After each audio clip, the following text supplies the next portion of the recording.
A powerful beast once asked a brave warrior a question. A pack of wolves surrounded Ananta in his transformed state. Their yellow eyes and sharp fangs glowed in the dark of the forest, their claws digging deep into the ground. They left long gashes, just waiting for the Alpha's command to leap in and devour their prey. They had once asked Ananta, "Your teeth are not sharp, nor are your claws strong." Surrounded by the wolves, Ananta, in his black dragon form, stood tall and massive. They had asked him, "So what is your weapon?" As the alpha wolf howled the signal, the pack lunged. Ananta grabbed one wolf with his right hand and used his razor-sharp claws on his left to shred the others. He replied, "Blood and sweat." He then used his massive feet to crush a wolf, adding, "and bone and flesh." The alpha wolf, seeing its pack slaughtered, grew furious. It lunged at him like a madman. Ananta grabbed its jaws and held them with sheer strength, saying, "I swallow the bodies of my enemies one by one," before leaning down to bite its throat and drain its blood. They were like vampires, and from that moment, they became his weapons. Tearing the wolf's jaws apart, Ananta growled, "I will finish you and devour you." Monsters with magical power are mystical creatures. A rare few are blessed by God with human forms, incarnations, sent to deliver prophecies and help humanity. But that same power creates evil incarnations known to humans as the Demon King. A figure was breathing heavily, sprinting through the woods, praying for someone to help him, because he was being hunted. But no miracle happened. He was struck by an arrow. The culprits were just joking around, hitting their target. They were a band of bandits. They killed everyone who passed by to loot their goods. After the robbery, they headed back, whispering about rumors of a beast following them. The leader suddenly discovered the carcasses of wolves scattered across the ground. One man thought it was a territorial dispute, but Ma'an insisted it looked more like a massacre. Suddenly, a man shouted he found the body of a mystical creature. It was Ananta, leaning against the alpha wolf. The bandits surrounded him, and one reached out toward him, only to be bitten painfully by Ruby. The man flew into a rage, intent on killing the lizard, but Ananta had already awakened. He punched the man in the face, threatening to kill anyone who touched his pet. Just like that, the man met his end. Ananta glared at the rest of them. "I forbid you from touching it, or don't blame me for what happens." The bandits screamed, claiming he had started the fight, and some accused him of killing their comrade. They surrounded Ananta, demanding his life. But they didn't know that messing with a beast meant their time was up. Ananta took a stance, waiting for them to attack. He moved like a blur, darting back and forth, slicing off the limbs of the bandits. They screamed in pain, but stubbornly kept surrounding him. The leader trembled in fear. Unable to take it anymore, one bandit raised his crossbow, and the others followed suit, aiming at Ananta. He turned his back and noticed it. The leader screamed, "Fire!" Long, sharp bolts flew toward Ananta. He didn't fear them. He used his hand to shield Ruby and activated his power.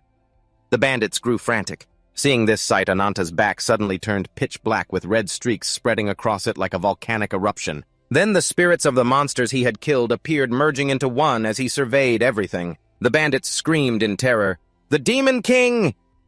Suddenly, Ananta's blood-red eyes shifted back to his normal yellow, and he pulled back all the power he had just unleashed. He braced himself on the ground, breathing heavily. The immense exertion had drained his energy. The bandits tied him up and dragged him to their camp. The leader looked at the giant alpha wolf, in shock, asking his underlings if Ananta had really done that. Ananta advised them, "You'd better burn it and send it off. That would be for the best." But Ma'an shouted angrily. The leader stopped him and approached, asking the stranger, "What is your name?" He replied, "Ananta." When asked his motive, he simply said he was hungry. Hearing this, the leader looked skeptical. Ma'an, standing nearby, added fuel to the fire, mentioning he had witnessed Ananta transform and spoke of recent rumors. "Everyone says there's a demon king around here devouring corpses." The leader thought he was human, but Ma'an insisted he was the demon king in disguise. Ananta refuted his words. Suddenly, a crow flew over, dripping blood onto the leader's head. The alpha wolf, thought to be dead, came back to life. Ananta said, "That creature may no longer exist, but it is a minion of the demon king." The camp was attacked by wolves. A figure wearing a deer skull commanded the pack to raid the camp. Wolves leaped over the fence, biting the bandits. A fire erupted, burning the wolves. A figure jumped out from the flames. It was Ananta. Driven by hunger, he roared, gathering them into one spot before erupting into his black dragon form, surrounded by blood and sweat. With blazing red eyes, bone, and flesh, Ananta approached the deer skull figure. "I will swallow you whole." He lunged at the target, shouting, "I will crush you!" Ananta challenged him, Show me you're more than just a gasping piece of prey. The deer skull figure stomped his foot in anger and screamed. From deep in the forest, the spirits of monsters surged forth. They lunged at Ananta, but he grabbed them by the throat, slamming them into the ground. Then Ananta stomped hard and performed a flip, kicking the entire swarm of monsters away.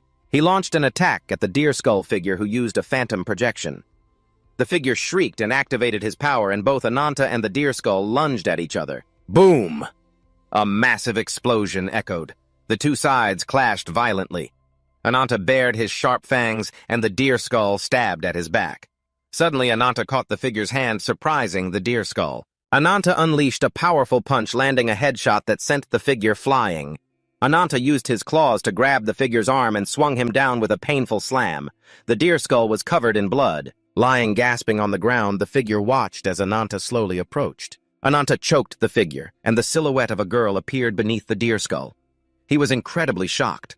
He recognized this person. You weren't even conscious anymore, were you? A noise sounded from behind. Ananta turned back to look as the figure flew past, slashing his shoulder. A giant crow appeared in the sky and landed on the ground near him. Ananta realized that the bird was in fact the true corpse-eating demon king. The bird transformed back into a man, and he looked incredulous, muttering, "That's impossible. My precious shadow puppet has never been defeated by anyone," the demon king hissed.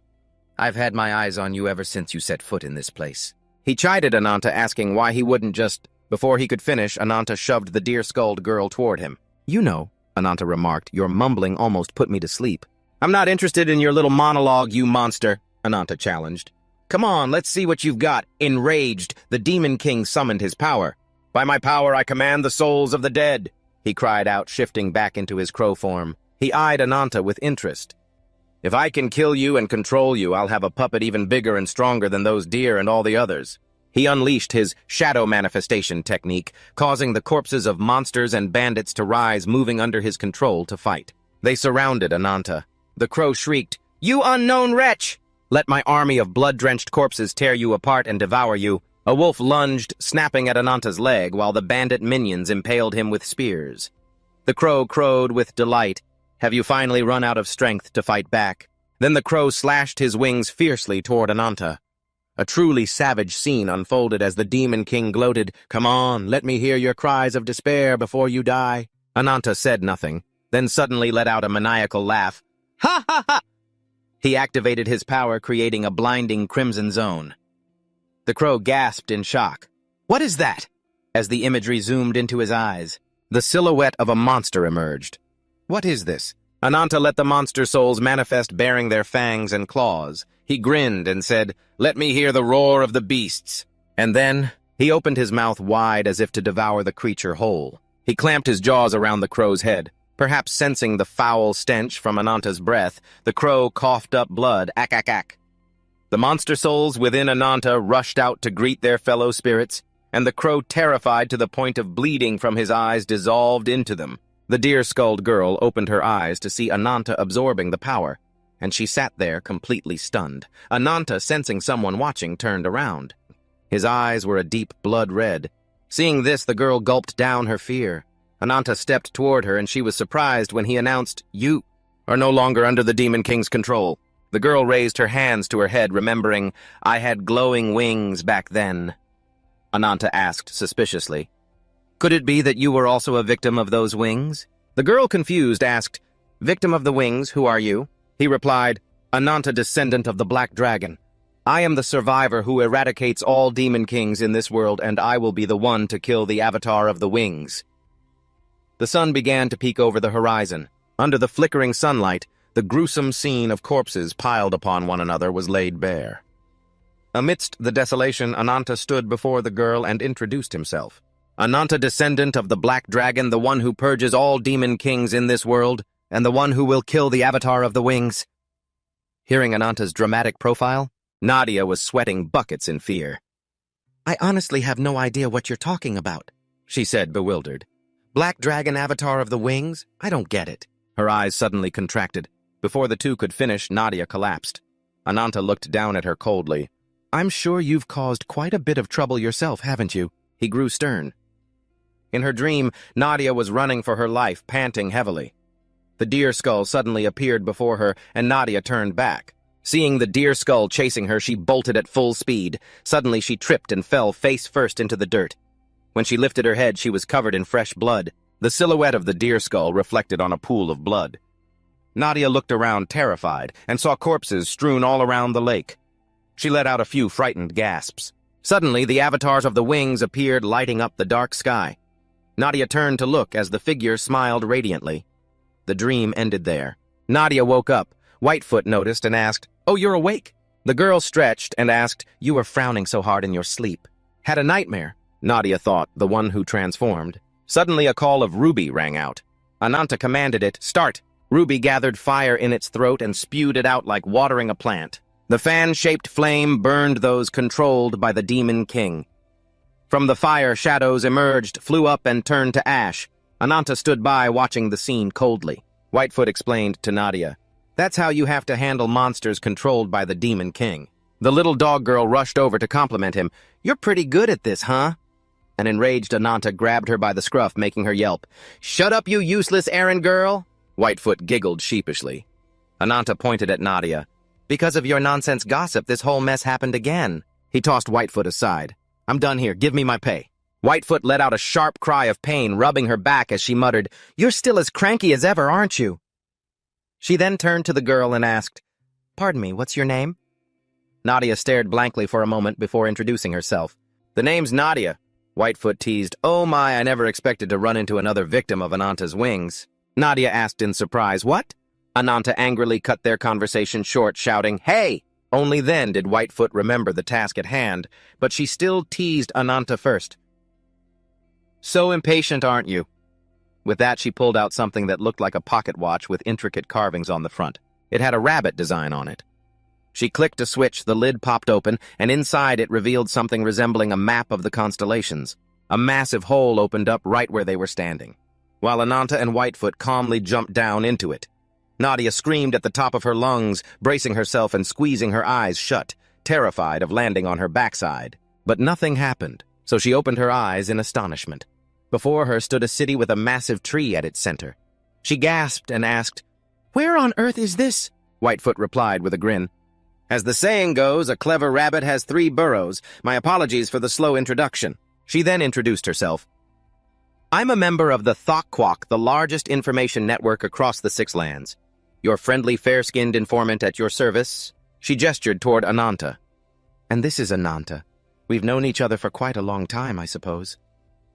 She explained that this was the largest trading city in the south, and the giant tree before them was known as Senris, the sacred white lotus. At the top of the tree, Nadia's face darkened, and she interrupted. "That's enough.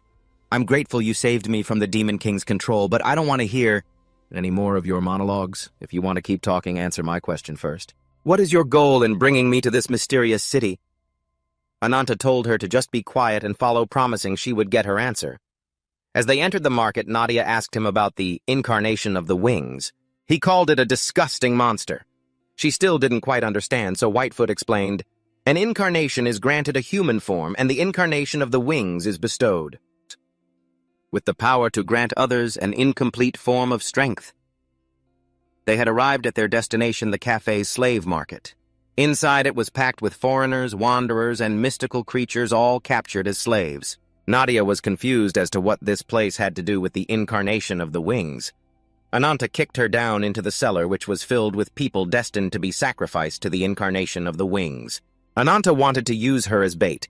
After locking Nadia away, he told Whitefoot, "The rest is up to you." Whitefoot agreed.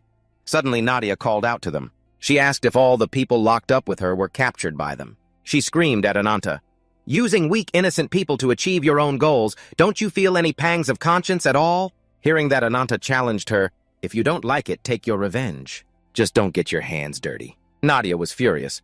Whitefoot sympathized, "Those poor souls. What kind of agony will they have to endure because of the incarnation of the wings?" Whitefoot teased Nadia, who scolded her in return. Whitefoot then exposed the truth. "That's why you were controlled by the Demon King and ended up killing so many people, right? You didn't really care about those tiny lives either, did you? Not doing it on purpose doesn't mean nothing happened."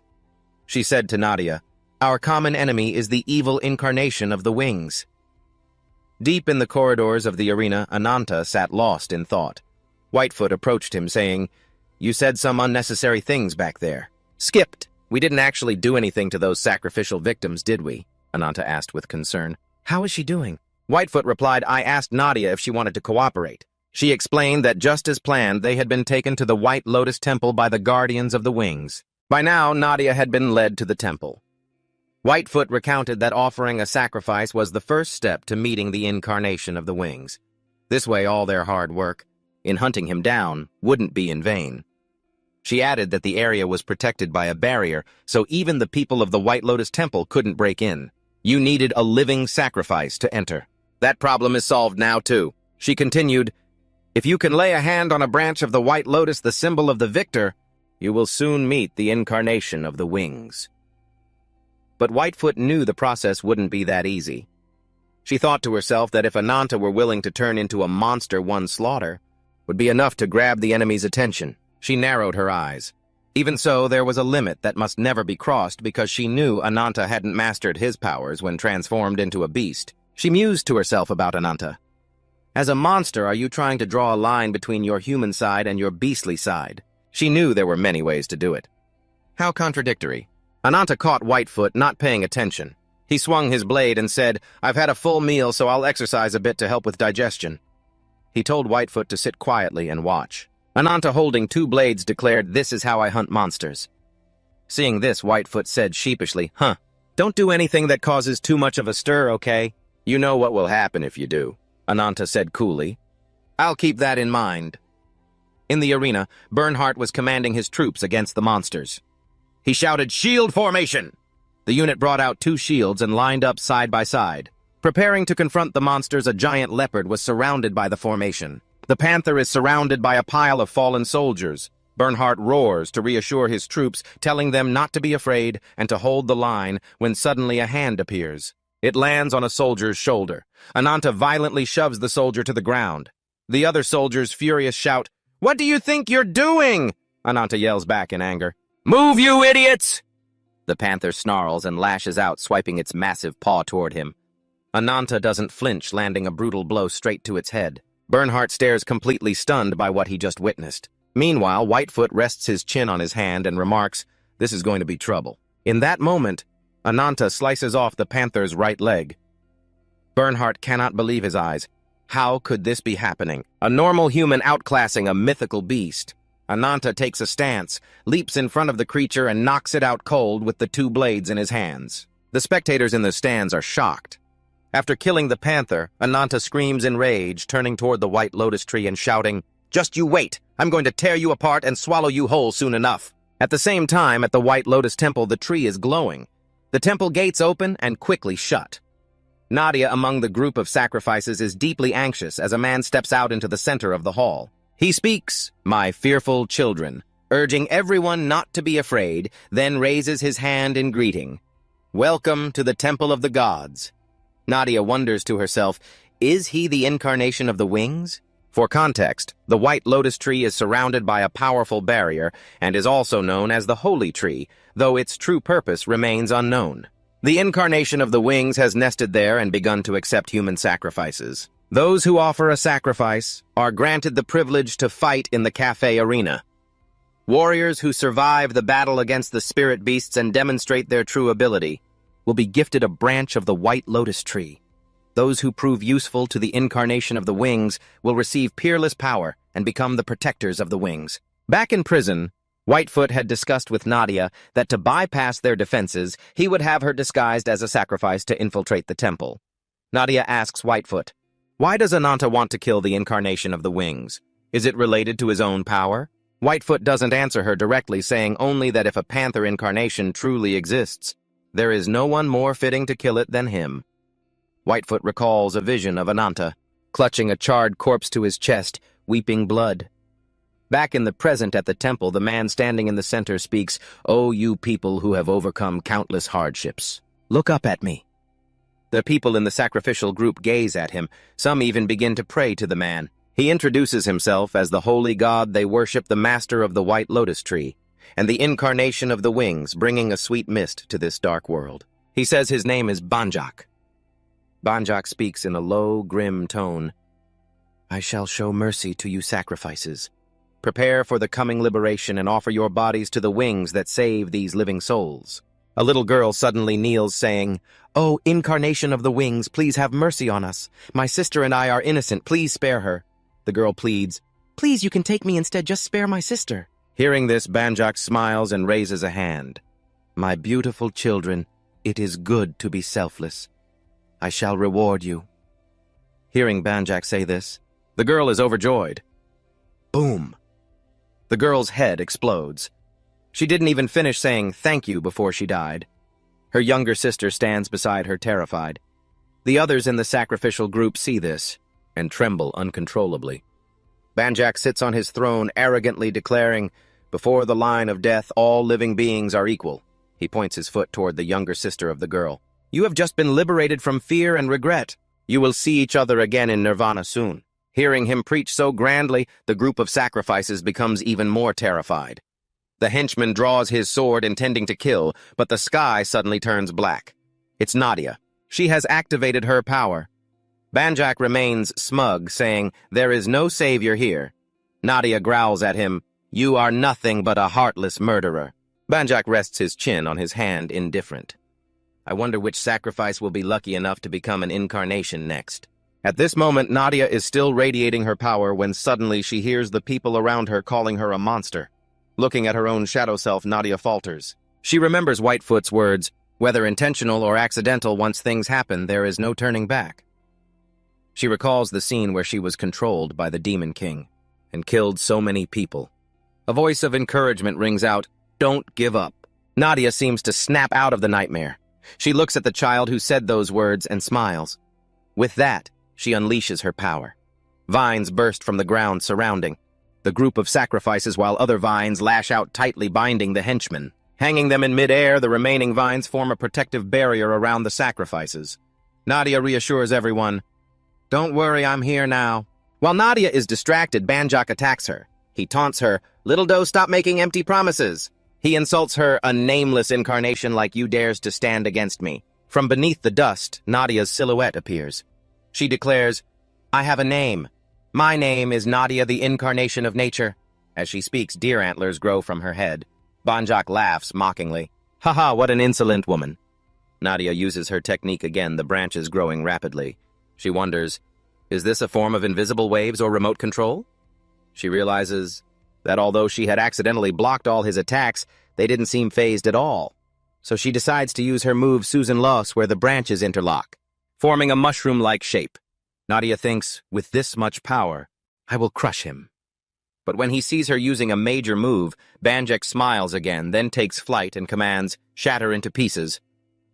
At the arena, Ananta looks toward the temple and realizes something is wrong. The audience in the stands is in an uproar. Back at the temple, Nadia's technique is destroyed by Banjak in a single blow. Banjak looks at her with utter contempt. He summons his loyal servant to fight Nadia, a dragon with human skulls covering its head. The dragon stabs a sharp, bony horn into its own chest. While Nadia was distracted, the crowd in the arena stands was roaring with excitement over the bloody spectacle below where Ananta stood gripping his blade. The white tiger was covered in slashes and blood, snarling and gasping for breath. Ananta narrowed his eyes, ordered the beast to go wild, and swung his sword up. "Death is here, don't you dare turn away." Thwack!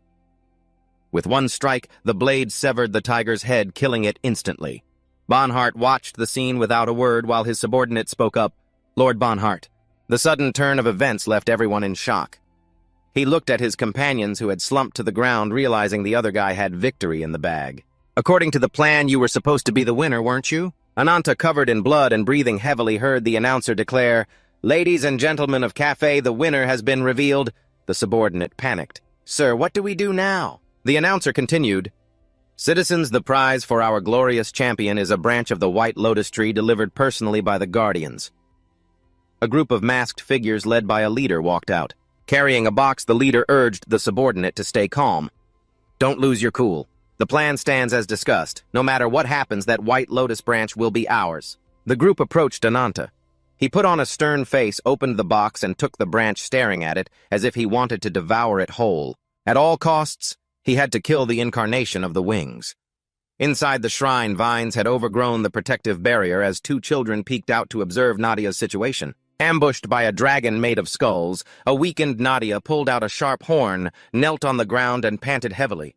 The monster loomed right over her. Bonsgath mocked her. "Nadia, you said you'd do everything in your power to protect those sacrifices, didn't you?" "What a lie," he sneered. "Just look at those pathetic faces. Go on, save them from their fear." "That would be true mercy," Nadia spat back. "Don't make me repeat myself." "You are no savior," she shouted in fury. "You're just a horrific demon spreading death and fear among the people." Hearing this, Bonsgath's face darkened. "If you'll excuse me." True repentance begins with despair. He used his magic, causing vines to erupt from the ground beneath the barrier, piercing the sacrifices trapped inside. Nadia watched in horror as the massacre unfolded. Everyone inside was dead. Helpless, she screamed, "No, stop!" As the vines reached toward the monster, they plunged into its flesh. Bonsgath radiated a brilliant glow, smiling villainously. "Receive the blessing of these repentant wings. Moving from here to my side. That is your honor." The vines drained the energy from the sacrifices. Nadia stood there stunned, wondering what was inside that white lotus branch. Bonsgath laughed. "It's simple. This is hell where both life and death coexist." He raised his hand. "Unlike the immortal Nawa humans, are destined to lose their lives. Only I can grant salvation to your meaningless lives." The monster's power surged through the vines to the sacrifices. "Just watch," he said. "Your very lives are nourishing the white lotus tree. They will create immortal warriors, a cycle of reincarnation, reborn as the light protecting the white lotus tree." The monster roared, "It's here!" "A blessing of wings," Nadia challenged. "What kind of monster are you? How many people have to die?" Bonsgath flicked his finger, and a vine shot up from the ground, wrapping around Nadia. He answered her, so many that counting them would be pointless. He sneered, "What a stubborn woman." He asked if she had any last words. Nadia told him to go to hell. Bonsgath chuckled, but suddenly something black flew rapidly toward him. He turned and slashed, slicing off half the head of a sacrifice that had been drained by the white lotus. The last of its life force faded away. Right then, Ananta leaped toward Bonsgath. The monster's pupils reflected Ananta, who drove the white lotus branch he'd just won straight into Bonsgath's eye. After the strike, Ananta landed with an incredibly cool pose. Nadia saw him and cheered happily. "Ananta!" He turned to tease her. "Still alive? Pretty lucky, aren't you?" Bonsgath realized the thing in his eye was the white lotus branch. He turned to Ananta. "You're the winner of the arena." He couldn't believe it. "No way, you actually won. I never imagined anyone would break into this place." Ananta turned to Nadia. "Hey, where's the incarnation of the wings? Why are you caught up with this lunatic?" Nadia was surprised. "What are you talking about?" Ananta spoke up. "Without his permission, this wouldn't be enough to enter El's territory." Hearing him mention El, Bonsgath flew into a rage. "How dare you! How dare you insult El, the great incarnation of the wings?" He transformed in anger. "I will tear that disrespectful mouth of yours to shreds." Ananta whispered something to him. He exposed the truth. "Hey, you know damn well he isn't the incarnation of the wings, don't you?" The Guardian suddenly swung his sword, attacking Bonhart directly, but he dodged the blade. Instantly, he launched a counterattack. Slash! With one swift motion, Bonhart's spear cut through the Guardian's body, killing him on the spot. Having successfully taken the Guardian's life, Bernhardt slightly lifted his face. Clutching his spear, his expression radiating absolute authority, he barked orders at his underlings. "Wipe out everyone present immediately." Receiving the command, the minions went into a frenzy, launching wild, ceaseless attacks against the stunned Guardians. Watching the chaotic scene unfold, Bernhardt felt deeply suspicious. He was waiting for the results to be announced so he could bring the winner into the fold. But as no one appeared holding a white lotus branch, he even started to harbor a shred of doubt, suspecting this might be a trap set to ensnare him. Bernhardt walked slowly into the room. Upon seeing the full scene inside, he was horrified, thinking, "Someone else is also targeting the embodiment of the wings just like me." Returning to Ananta in the present, he and Nadia were tied up, standing silently facing Banjak. Looking at the lunatic constantly shifting his body in front of her, Nadia worriedly spoke up. "If he's not the embodiment of the wings, could he be an imposter?" After hearing the incredibly naive question from Nadia, Ananta, who had been standing silently beside her, became extremely annoyed and snapped back without holding back. He told her that her eyes were just for decoration, because to him the true embodiment of the wings was an incredibly prestigious title. The original form of that being was 6 white wings. With that, Ananta cast a glance at Banjak as if by accident, mockingly saying that he was supposed to be the embodiment of the wings, yet he didn't even have a single proper pair of wings. Furthermore, he ridiculed Banjok, saying he should take better care of his appearance before even thinking about impersonating others. With that, Ananta showed utter contempt. He scoffed at Banjok for only being good at running his mouth. Having heard Ananta, Banjok was left speechless. Perhaps to save a shred of face, he could only put on a dark, furious expression, declaring that Ananta's nonsense wasn't worth a reply, and then ordered his minions to kill Ananta. Just at that moment, Ananta quickly unleashed his power and rage. As he punched the ground, the vines wrapped around Nadia's body immediately let her go. After struggling free from the plastic-like vines, Nadia looked to the side and noticed two others were still tightly bound. Without a second thought, she rushed to save them. Returning to Ananta, he was relentlessly raining down fatal blows on Banjok's minions. While he was fighting fiercely, a monster with a skull-like head appeared and launched a direct attack. Sensing the situation becoming critical, Ananta immediately fully transformed into a fearsome fire salamander clinging to the white pillar. Shortly after, he lunged straight at the giant monster at the speed of light, striking its body with a brutal, relentless punch. Without resting for even a second, Ananta took a stance again, darting forward like an arrow toward the beast, unleashing his power and delivering a critical strike straight into the monster, successfully tearing its body apart. However, just as Ananta finished off the monster, Banjok unexpectedly transformed and launched a direct attack from behind. Caught off guard, Ananta was immediately pinned to the ground by those sharp claws. Banjok looked down at him with a condescending gaze, saying he had allowed him to witness the full extent of divine power. Saying this, Banjok raised his claws, intending to end Ananta's life. But under the eyes of everyone present, Ananta managed to block his power in time. Both began to clash continuously, attacking each other with fatal blows. Ananta even had an arm severed by Banjok's claws. Just when it seemed Ananta was defeated, he instantly focused all his power to finish Banjok off with one strike. Banjok was no slouch. He immediately deployed vines to activate a defensive mode, but his power simply couldn't compare to Ananta's. His mess of vines was quickly cut through by Ananta, and that terrifying blow also pierced right through Banjok's body. At that very moment, another monster suddenly appeared behind Ananta, attacking him directly and declaring he would teach him a lesson, showing him the true wrath of the gods. Just then, in the clear blue sky, countless cracks suddenly appeared, and after a part of the sky shattered into pieces, a massive hand emerged. Standing inside a purple halo with a dignified air, Biharan gazed down at the landscape on the ground. In his heart, he seemed to be silently calculating something. Returning to Ananta's battle after landing a brutal punch on him, the cruel monster began to boast proudly, telling everyone to witness the glorious wings he possessed. But that joy didn't last long, because while he was still off guard, Ananta quickly counterattacked. Seizing the opportunity, he used all his might to strike the monster with a powerful blow, catching it off guard and making it take the full brunt of the terrible damage, causing the monster to feel endless pain. Realizing the situation was becoming increasingly disadvantageous, Banjok then began to unleash his own skills. He waved his hand, ordering the vines to wrap tightly around Ananta's body. The monster that had been heavily injured earlier had also healed itself. It burned with unparalleled rage. Staring at Ananta, who was bound by the vines in front of him, he declared that he would shred his body into hundreds of pieces. No sooner had he finished speaking than he launched himself into the air. The spikes inside his body were like sharp needles, constantly firing toward Ananta at the speed of light. But at that exact moment, Ananta seemed to begin unleashing all the power hidden within his body. A beam of burning red light radiated out, and then, with a loud bang, Ananta successfully broke free from Banjok's slimy vines. While the monster was still caught by surprise, Ananta flashed past him like lightning. Putting all his strength into it, he lunged straight at where the monster stood. His speed was so fast that it created twin vortices, and with just one hit, he had already taken nearly half of that arrogant monster's life. Just enough time for him to shout a vulgar curse before the thick fog began to clear. Only now could he clearly see Ananta's true form. The monster seemed unable to believe his eyes. He wore an expression of sheer shock while witnessing Ananta's transformation. Nadia, standing from afar, witnessed the entire battle scene and could not help but be surprised, for she didn't know when Ananta's body had begun to shift. She noticed that Ananta's movement speed at that moment was faster than the naked eye could follow. Banjok began to feel anxious, silently wondering if his power lay in regeneration and shape-shifting. If that was the case, he decided to use his own overwhelming power to crush him into pieces. Thinking and acting, Banjok launched a direct attack on Ananta. Ananta quickly took a defensive stance.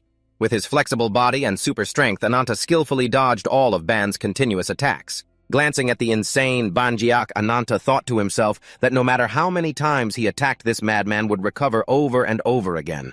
Thanks to the white lotus tree, he realized that the longer this dragged on, the more disadvantageous it would be for him. Just then, Ananta accidentally looked at the nearby ceiling. Seemingly having calculated something, he gathered momentum, launched himself into the air, and used a punch to destroy the ceiling. Banjiak used vines to bind Ananta's legs, guessing that he was plotting some foolish scheme. However, facing his taunts, Ananta did not reply, but instead asked questions to stall for time. Realizing the opportunity had arrived, Ananta said it was time for him to pay for the lives that he had eradicated. No sooner had he finished speaking than his body transformed once again. While Banjiak was still dazed, he immediately summoned the phantoms. The ghosts were called forth and appeared in increasing numbers, all striking toward Banjiak with lightning speed, terrifying him to the core, to the point that he could only scream in agony. Seeing the scene unfolding right before her, Nadia was momentarily stunned, wondering about everything, but immediately afterward, she discovered that these were the human sacrifices. At this very moment, a powerful beam of light suddenly appeared in the space. When she opened her eyes, Biharon was standing before her, bowing respectfully. When she turned to look, the white-haired man behind her had removed his disguise. It turned out he was Juyo, the true incarnation of the wings. Right at this moment, in a certain forest, Whitefoot was reporting the specific situation to her superiors via radio. She stated that there was a strange crack appearing in the sky, and if her predictions were correct, that crack was a sign that the guardian of the wings had appeared. Thus, there was a high possibility that the incarnation of the wings had now surfaced in this city. Returning to Juyo, he displayed a gloomy expression, walking slowly toward Biharon. Seeing the presence of Juyo, the true incarnation of the wings, Nadia's chest suddenly felt a sharp pain. She clutched her left chest, her face pale with pain, constantly showing anxiety. Who ultimately is the person appearing right in front of her now? As for Banjiak, he seemed to have no strength left. His whole body was covered in severe wounds. Struggling to lift his eyes to look at the one who had defeated him, Banjiak was suddenly panicked to see Juyo's appearance. He couldn't help but wonder why he was here at this time. Facing Banjiak's confusion, Juyo only asked in a cold tone if he still remembered who he was. Hearing this, Banjiak showed a look of disgust, saying how could he ever forget his former cold-blooded, cruel master. Still maintaining that indifferent, reckless attitude, Juyo slowly replied that the reason he took Banjiak's wings was to punish him for sleeping in false glory. Having said that, Juyo did not hesitate, ordering Biharon to tighten his grip on Banjiak's neck, directly making him struggle to breathe and letting out a few sounds. His eyes stared at Banjiak, who now only had his upper body left. Juyo warned him that those wings were only intended for those worthy of soaring in the blue sky. After hearing Juyo speak, Banjiak immediately became extremely angry. He thought Juyo was talking nonsense. To him, the most vicious and fearsome person was the one who had sacrificed thousands or even millions of lives just to create a body for a monster, and he simply wanted to reclaim the wings that rightfully belonged to him. However, these confessions from Banjiak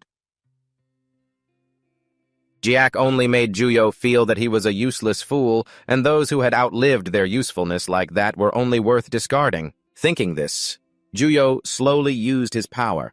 A dazzling beam of light radiated out, and Banjiak was instantly turned to ashes. The entire scene was captured in the eyes of Ananta. His gaze was now filled with immense anger and hatred, recalling the time before the villain Juyo had once told him that he had a small dream. He wished to pierce the sky, finding the clouds to lead the way to the land of the gods, and until that dream became reality, he would never stop, even if he had to become the enemy of the entire world. Remembering the scene where his entire tribe was destroyed, along with the gentle smile of his sister Asura, praying for his safe return, and finally the moment his respectable sister was burned to coal, Ananta furiously shouted Juyo's name. At this time, where Biharon was, they were discussing the White Lotus Tree. Biharon said that the White Lotus Tree was merely the name of a plant in the Kingdom of Paradise. It had nothing to do with what Juyo wanted. Juyo slowly picked up the white lotus flower, asserting that, compared to the world tree, it was just a fake. What he cared about right now was the connection between Nadia and his existence. It was at that very moment that Ananta powerfully surged from within the ghosts. He lunged straight at Juyo, filled with hatred and madness, but was quickly blocked by Biharon's agile skills. Ananta was now consumed by the terrifying rage within. He unleashed all his power, landing fatal blows on Biharon. The Guardian also began to take his stance, preparing to attack him at any moment. On one side, he and Biharon were locked in constant struggle, while on the other side, Juyo was staring at Nadia with a very amused expression. At the moment he reached out his hand to toy with her, Bernhardt appeared just in time, spear in hand, successfully thwarting Julio's sinister plans. At this very moment, Ananta has pushed his power to its absolute limit. Standing face to face with Julio, he lets out a feral roar. Looking at him now, Julio says with excitement that he's seeing that familiar face again, because at that moment, Ananta has completely transformed into the black dragon Azi Dahaka. Taking in his surroundings, Ananta stands frozen, his face filled with utter bewilderment. He has no idea where he is right now or how he even ended up here. But more than anything, he has a gut feeling that this place is bad news. Thinking this over, Ananta decides to quickly find a way out, but even if he escapes, he has no idea where he would even go. Suddenly, the black dragon Azi Dahaka appears behind him, whispering a reminder not to forget the one who stole everything from him. Sensing the dragon's presence, Ananta can hardly believe his eyes because appearing right before him is the very bearer of the death curse. Azi Dahaka stares intently at Ananta before he snaps out of this illusion. It told him to drown in his own rage and tears. Returning to reality, Ananta relentlessly unleashes brutal, fatal blows toward Biharon, completely out of control. This makes the guard think that he has lost his mind and gone insane. Thinking this, he quickly channels his power, focusing all his energy into his arm before aiming a fist at Ananta, mockingly remarking that he looks absolutely pathetic right now. The moment the guard finishes his sentence, Ananta immediately spews a massive flame straight at Biharon. The guard doesn't take it lying down, using his own power to block the attack. The violent collision of their powers creates a massive shockwave. Julio quickly uses his wings to shield himself. He glances over at Bernhardt, who is standing opposite him, and with an indifferent expression says he doesn't know if he's been roasted yet. But he's holding his ground quite well. Even though they are enemies, he has to admit that Bernhardt is truly strong. Turning back to Bernhardt, he grips his spear tightly. Telling himself he must make sure Julio meets his end right here, he absolutely won't let them reunite. But life isn't a fairy tale. Just as Bernhardt prepares to strike with his spear, Julio lands a quick hit on him. Following that, he uses his ability and a blue beam of light pierces right through Bernhardt's body, killing him on the spot. After cold-bloodedly eliminating Bernhardt, Julio casts a glance at Nydia, who is trembling uncontrollably with fear. He sneers and directly provokes her, saying she's not at all like she used to be, because he just killed Bernhardt, and she's already shaking like that. Nydia suffers in silence, biting her lip in anger as she listens to the insults coming from Julio. It turns out she had actually met this villain before. Julio then claims that Nydia is also one of the chosen ones because she resonates with the branch. That branch is the miracle that causes the cycle of rebirth to wane, yet it brings superior power. At the same time, it is Julio's desire to keep this world's heavens intact. Saying this, he slowly walks toward his younger brother, who was born from countless lives but can only exist inside a birdcage. Hearing this, Nydia cannot help but be curious, and asks for the brother's name. The boy just wears a chilling, eerie smile and says his name is Ritz. Returning to the fierce battle between Ananta and the guard, Biharon, the two are fighting intensely. Ananta powerfully spreads his wings and shoots straight into the sky. After reaching a certain height, he focuses all his power, breathing out a massive fireball. As he shouts, "Heavenly Fire Orb," the fireball immediately rockets down like an arrow. Julio stands below, calmly watching the fire get closer and closer. He thinks Ananta is underestimating his abilities. Julio raises his hand slightly and slowly unleashes his power, not forgetting to add that heaven has no place for someone like him. Then he begins to chant. Along with that, a blinding blue light bursts forth. Everything has finally come to an end. This is likely the end of the White Lotus Tree, because after the battle broke out, they're having to endure the destructive force of Ananta's wings. The trump card. The manifestation of the troublemaker has completely failed. In a desolate field, Ruby is running for his life to escape the fangs of the hounds. But because he has no strength left, they catch up to him very quickly. But luckily, in the nick of time, Ananta appears and uses his axe to block them, successfully saving Ruby's life. Seeing this, the remaining hounds are terrified and run away. Realizing that Ananta is the benefactor who saved him, Ruby insists on following him everywhere, which Ananta finds extremely annoying. A while later, he looks at Ruby with irritation, asking why it keeps following him everywhere, and even tells it that he has no food for it. Even though Ananta tries his best to shoo it away, Ruby just stands there completely unfazed. leaving him no choice but to use force to drive it away. But just as Ananta swings his hand, Ruby immediately blows a large flame, making Ananta jump in terror. While he is still reeling from the sight, a loud noise suddenly erupts behind his back. Ananta turns his head in anxiety, and a giant beast has appeared right in front of him. They stare at each other for a moment, and then the beast begins to chase Ananta and his companions, back to Ananta, who now has Ruby on his head, struggling to run for his life. Without daring to look back, and with the beast hot on his heels, Ananta made a desperate leap off the cliff and landed safely. Then he saw a man in a black cloak sitting on the opposite side, still as a statue beside a dry bush, but Ananta's attention remained fixed on the beast. He glared at the monster, watching him from above, his voice filled with frustration, feeling as though it truly wanted to hunt him down to the bitter end. So Ananta quickly dropped Ruby, clenched his axes in both hands, and challenged the monster with a fierce gaze, declaring that he would make it. Taste the power of a black dragon descendant. Just as he finished speaking, Julio appeared behind him out of nowhere. Julio calmly removed his hood and locked eyes with the beast, successfully scaring it away, then kindly checked on how Ananta was holding up. That encounter completely changed his life. After some time, the scene shifted, and Ananta finally returned to his village, where everyone immediately greeted him. They kept asking where he had been and also questioned the identity of Julio. Just as he was about to explain, Asita suddenly appeared. She sternly demanded to know if Ananta had gone to the Mystic Beast territory again. She also didn't forget to ask about the identities of Ruby and Julio standing nearby. After hearing her, Ananta began to introduce his sister to Julio, but no sooner had he finished then Asita suddenly clutched her mouth and coughed violently, a large mouthful of blood appearing on her hand. Seeing this, Ananta was absolutely horrified. He hurriedly told her to go inside and rest. Everything unfolding was watched closely by Julio. The scene cuts to the camp. The tribal chief was extremely hospitable, inviting Julio to enjoy the village's food, as visitors were rare, and he felt he owed it to their benefactor. Since he had saved their tribesmen, the chief even allowed Julio to stay as long as he liked. This warm reception made Julio feel truly appreciated, and he thanked the chief. Immediately after, his gaze fell on Ruby, and with just one glare, Ruby panicked and scrambled to find a hiding spot. While Julio remained with the tribe, Ananta was tasked with being his guide per the chief's orders. Then the chief looked at Julio, curious as to why he had come to such a remote place. He received an immediate answer from Julio. It turned out he was an explorer researching geography, customs, and gods across various lands. He then pulled out a map. He explained that he had traveled from the south to the north, wandering across continents, learning countless customs and legends. Currently, he was tracing the story behind the death of the god of flowers in this wasteland. More precisely, he was searching for a god named Aida Haka, the first creature granted divine power, also known as one of the 6 great gods, a being revered and deeply feared by people, the manifestation of the evil black dragon Aida Haka. Dusk fell, and everyone sat together by the fire. After taking a puff of medicine, Asita's health improved.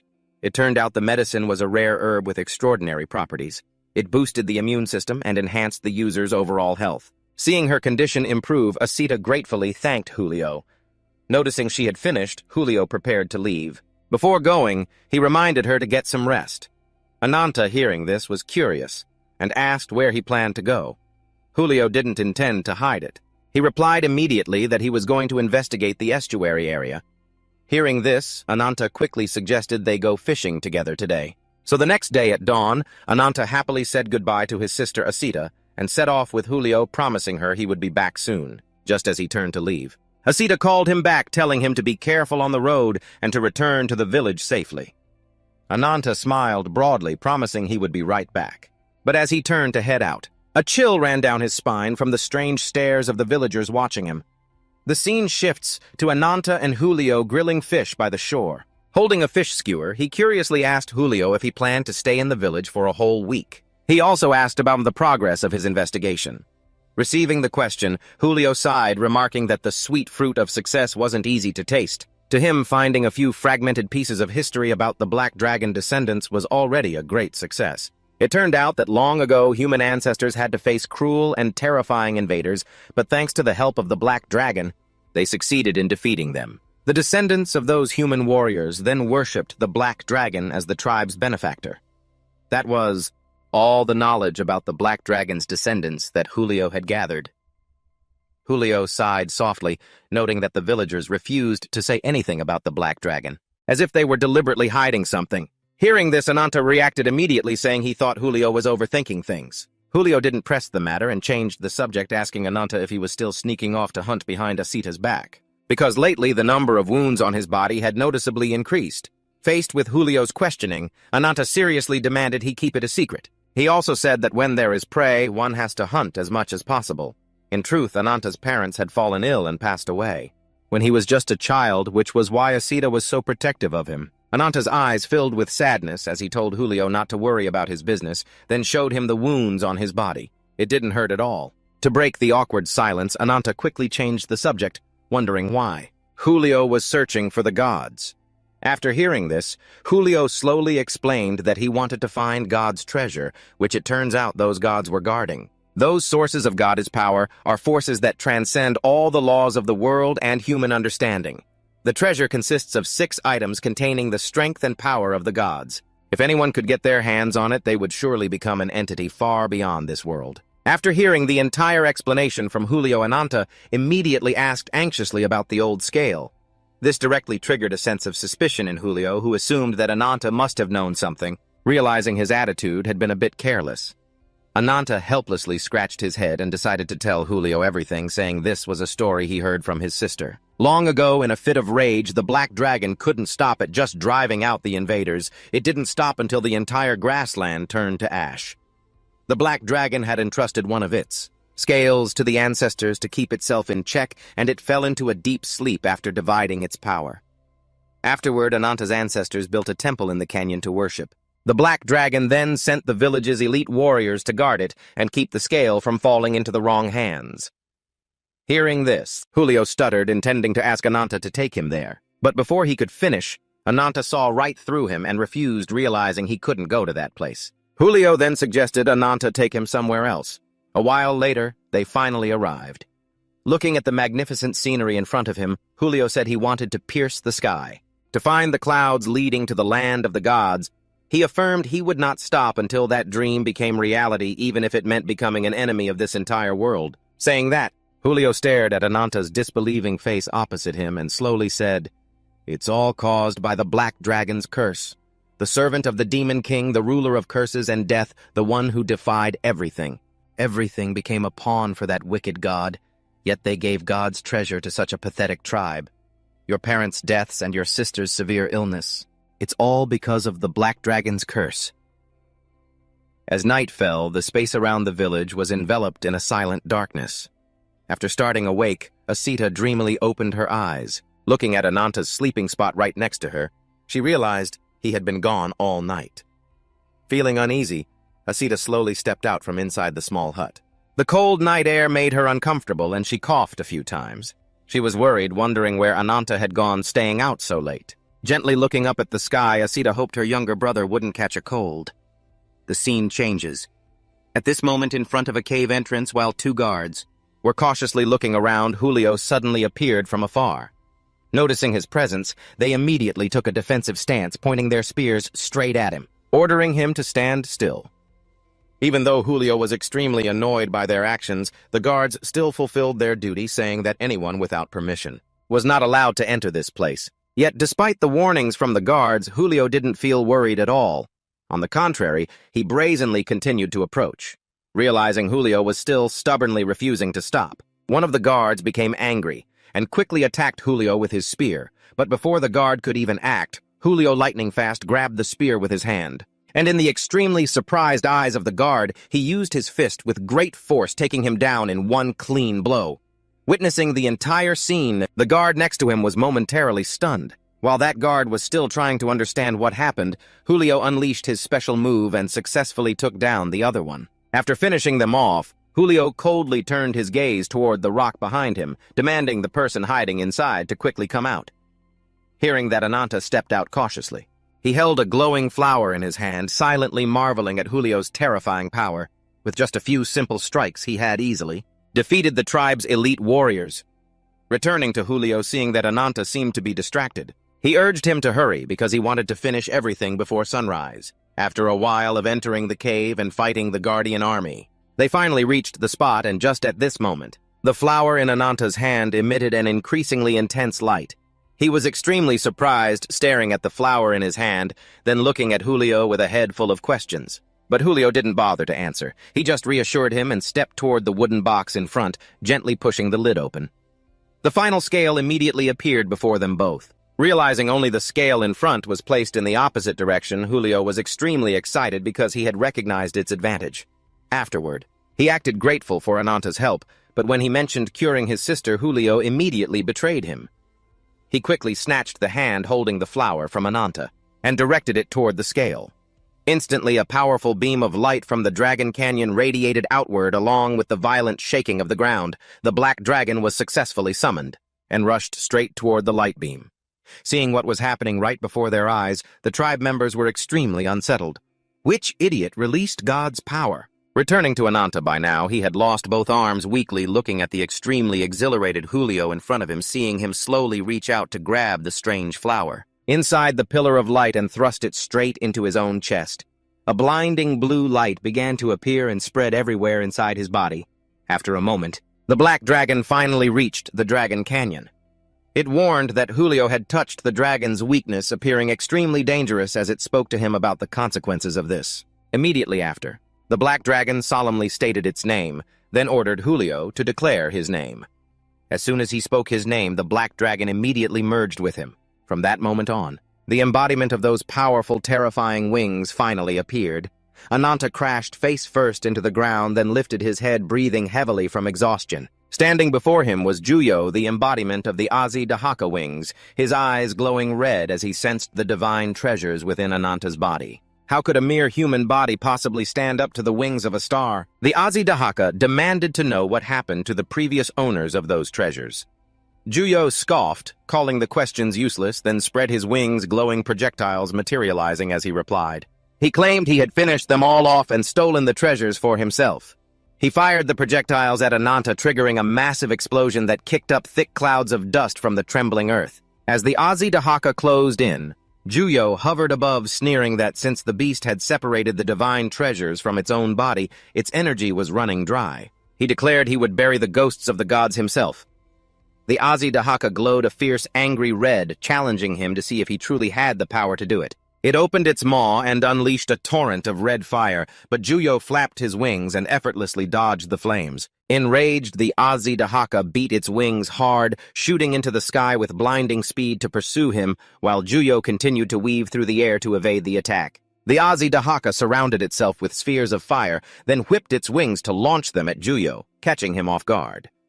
Desperate Juyo unleashed his own light-based technique. He focused a massive surge of light in front of him to block the fireballs. The two forces collided, creating a deafening blast. Through the smoke, the Dahaka glared at him with those burning red eyes, growling. It beat its wings even harder, enveloping itself in a red aura before slamming its wings forward.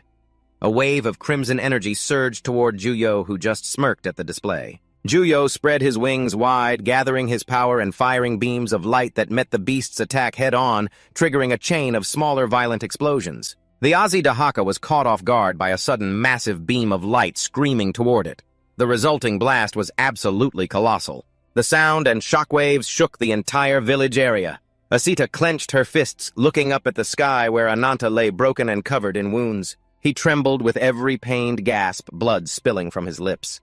Both of his arms were gone, and he collapsed to his knees on the stone, breathing in ragged hitches as he stared off into the distant sky. He whispered, "Sister," as the Dahaka plummeted to the ground with a bone-shaking crash, lying motionless in the dirt amidst a cloud of debris. Looking down from above, Juyo flashed a smug grin, sneering as he declared the Dahaka defeated. He mocked the beast, claiming its heart was shredded to pieces, then looked up toward the heavens, flapping his wings with a satisfied smile. Finally, he could ascend to heaven. He soared away. He left a trail of light stretching into the sky.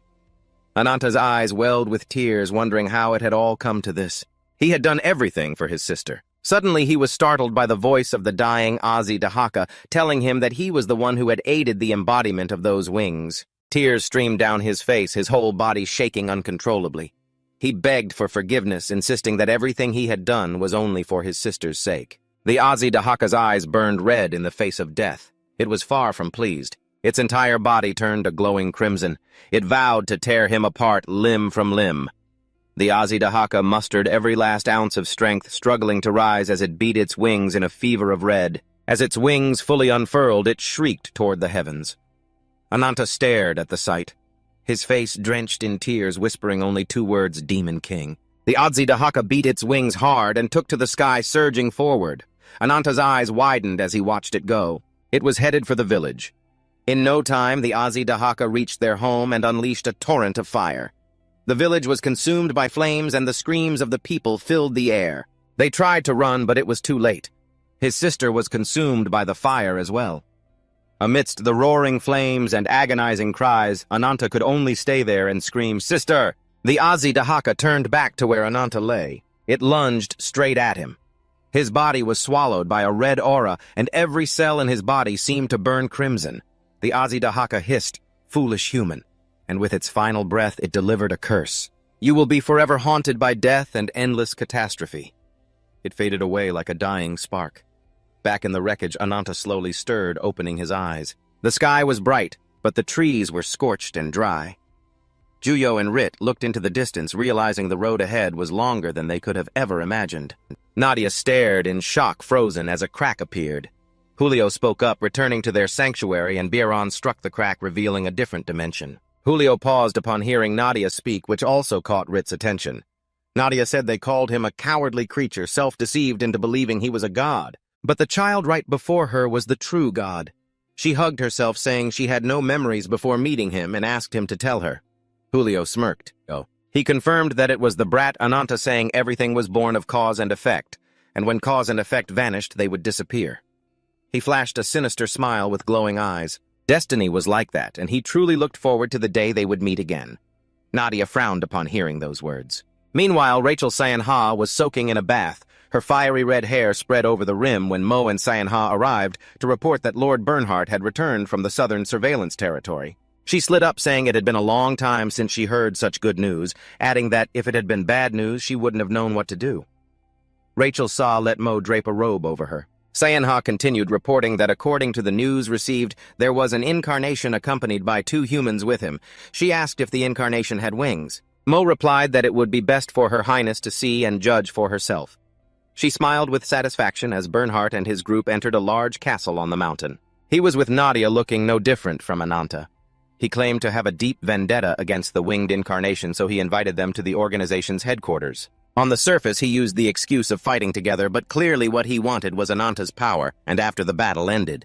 The rabbit girl didn't let anyone know her whereabouts. Nadia walked with a determined face. She could have gone elsewhere, but somehow. She chose to go to the northern lands to meet someone. That person was Duke Bernhardt. Arriving in the room, everyone was present, standing in a neat line. Ruba looked toward where everyone was moving, while Taken crossed his arms with eyes shut, announcing that Her Majesty had arrived. Rachel Saw entered with Mo and Sayanha. Nadia stood watching, frowning, and thinking. That person is the Grand Princess, Munghuk Vankaria of the Warrior Kingdom, an organization of militia that hates the winged incarnation. Rachel Saw sat on her throne, flashing a refreshing smile that embodied a powerful queen. Bernhardt bowed respectfully to greet Rachel Saw, and she returned the greeting, congratulating him. She demanded he recount the results of the expedition. According to the original plan to reach the Kefei's temple, they had finished off a group of arena participants. Then they disguised themselves as them. There were some unexpected twists, but in the end he infiltrated the temple where he met the winged incarnation, Julio. Everyone turned to look when they heard his name. Rachel Saw continued asking about the events, and Bernhardt calmly recounted how he had lunged into a fight with Julio right after. But shamefully, he admitted he was defeated by him, hearing that she frowned and rebuked him. So you returned empty-handed and in such disgrace. He felt quite uncomfortable, saying victory and defeat were part of a warrior's life, and no matter how many times he lost, there would come a day when his own hands would finish him off. She snorted at his attitude, then burst into loud laughter, saying, "That's the Bernhardt I know." Only then did Rachel Saw notice the person next to him. Nadia bowed to greet her, and he introduced her as the Incarnation of Nature, saying she was part of a group hunting the winged incarnation. Bernhardt respectfully told Rachel Saw that Nadia was a new ally who would assist Leviton, and thanks to her help during the expedition, he was able to bring people back to meet Her Highness. She asked where the others were. Mo spoke up, then saying, "They're called people, but it's just a savage man and a normal young girl." She offered to cooperate in exchange for their care and protection. The daughter's health was doing quite well. so she would soon be sent to the civilians' homes. The savage man was being treated at the medical facility because his condition had improved. But his current state was quite serious. He was in a deep coma with no response. Mo suggested that if she wanted to use force, she could take him along too. But she refused. Rachel Saw walked over to Nadia to greet her. Rachel Saw stepped close and held out her hand. Nadia took her hand and bowed politely to greet her. "Thank you for the warm welcome, Your Highness." But that wasn't all. Rachel Saw then pressed for the reason why Nadia was allied with Leviton, suspecting she was a spy. Nadia replied very quickly that she wanted to reach a compromise regarding the branch that had become one with her. She wanted to know all the information Leviton held about it. Someone called out to Rachel Saw and they both turned to look. Ruba felt angry and shouted, "Why bother listening to her words?" As soon as she walked in, Ruba smelled the stench of the winged incarnation, and after speaking, she pointed directly at Nadia's face and asked if she had been given the branch by the winged incarnation. Bernhardt also glanced at her. Rachel Saw wondered and turned back to ask her. Nadia touched her chest. Ruba said, "That's right. Ever since meeting him, the branch has been resonating with me, but the fact that it merged with me is clear proof that I don't have any information." Rachel Saw turned to ask Bernhardt if he had told Nadia about the branch. He replied that because he hadn't received permission, he hadn't revealed any information yet. If Nadia was the person the winged incarnation was looking for, then this was clearly a once-in-a-lifetime opportunity for them. While she was speaking, someone called out, "Your Highness." Rachel Saw shouted angrily, "What is it interrupting like this?" The person apologized for the interruption, saying it was urgent, as there was a massacre happening in the residential area. At that moment, the image of the fiery red Ida Haka appeared. He remembered being invaded by it himself. Ananta felt as if he were no longer himself, his mind gradually losing sanity. It tilted its head up and roared. The entire area was burning. It walked forward, step by step, cautiously. It stomped on the ground, then flew up and used all its speed to dash forward. Then it stopped at a high clearing and roared to the heavens. Ananta stared in shock at the sight of the village burned to the ground. Everything from the people to the huts were all gone. He stepped out of his shell, dragging his broken body step by step. The image of his beautiful, gentle sister smiling appeared along with her voice. "Be careful on your way, Ananta." His beautiful sister had been burned to a crisp. Ananta stared wide-eyed at the charred remains. He let out a piercing scream and clutched his sister's body, trembling violently. He sobbed uncontrollably, his heart shattered as streams of red blood trickled from his eyes. Then he let out a desperate roar. His heart was consumed by hatred. He vowed to kill Juyo with his own 2 hands. Ananta's tear-filled eyes fluttered open. He sat up dazed, not knowing where he was. A cute little girl was sitting by the bed, looking at him, calling him Conan. He wondered who she was, but suddenly he froze. Was this girl a goddess? Ananta braced his hands against his legs, preparing to get up. There was no time left to think. His face twisted with rage. He had to find that guy Juyo right now. Suddenly he coughed hard. The girl looked up concerned. He gasped for air, choking as his vision began to blur. Then he collapsed, the price of abusing the power of the curse. The girl ran outside quickly. Ananta frowned, looking ahead. The city was packed with people. Looking toward the other side, there stood Ananta, wounded, taking every step with difficulty. He looked around. Where was this place? It was a vast space, yet he couldn't see the sky. Is this an underground city? A man demanded he stop looking at him with suspicion, clearly seeing he wasn't a local. They pointed their spears at him, demanding he surrender peacefully or face force. He exhaled sharply, ready to challenge them. Just then a man stepped forward, scratching his head, and asked, "Has anyone seen the brat from his place?" Ananta locked eyes on the mark on the man's hand. He had been taught to recognize that symbol. It would help him track the incarnation of wings. Anyone belonging to that faction was sure to bear this mark. Ananta reached out to touch the man, but suddenly a blade flashed right before his eyes. The man swung his sword at Ananta, his eyes gleaming. He didn't like being touched from behind.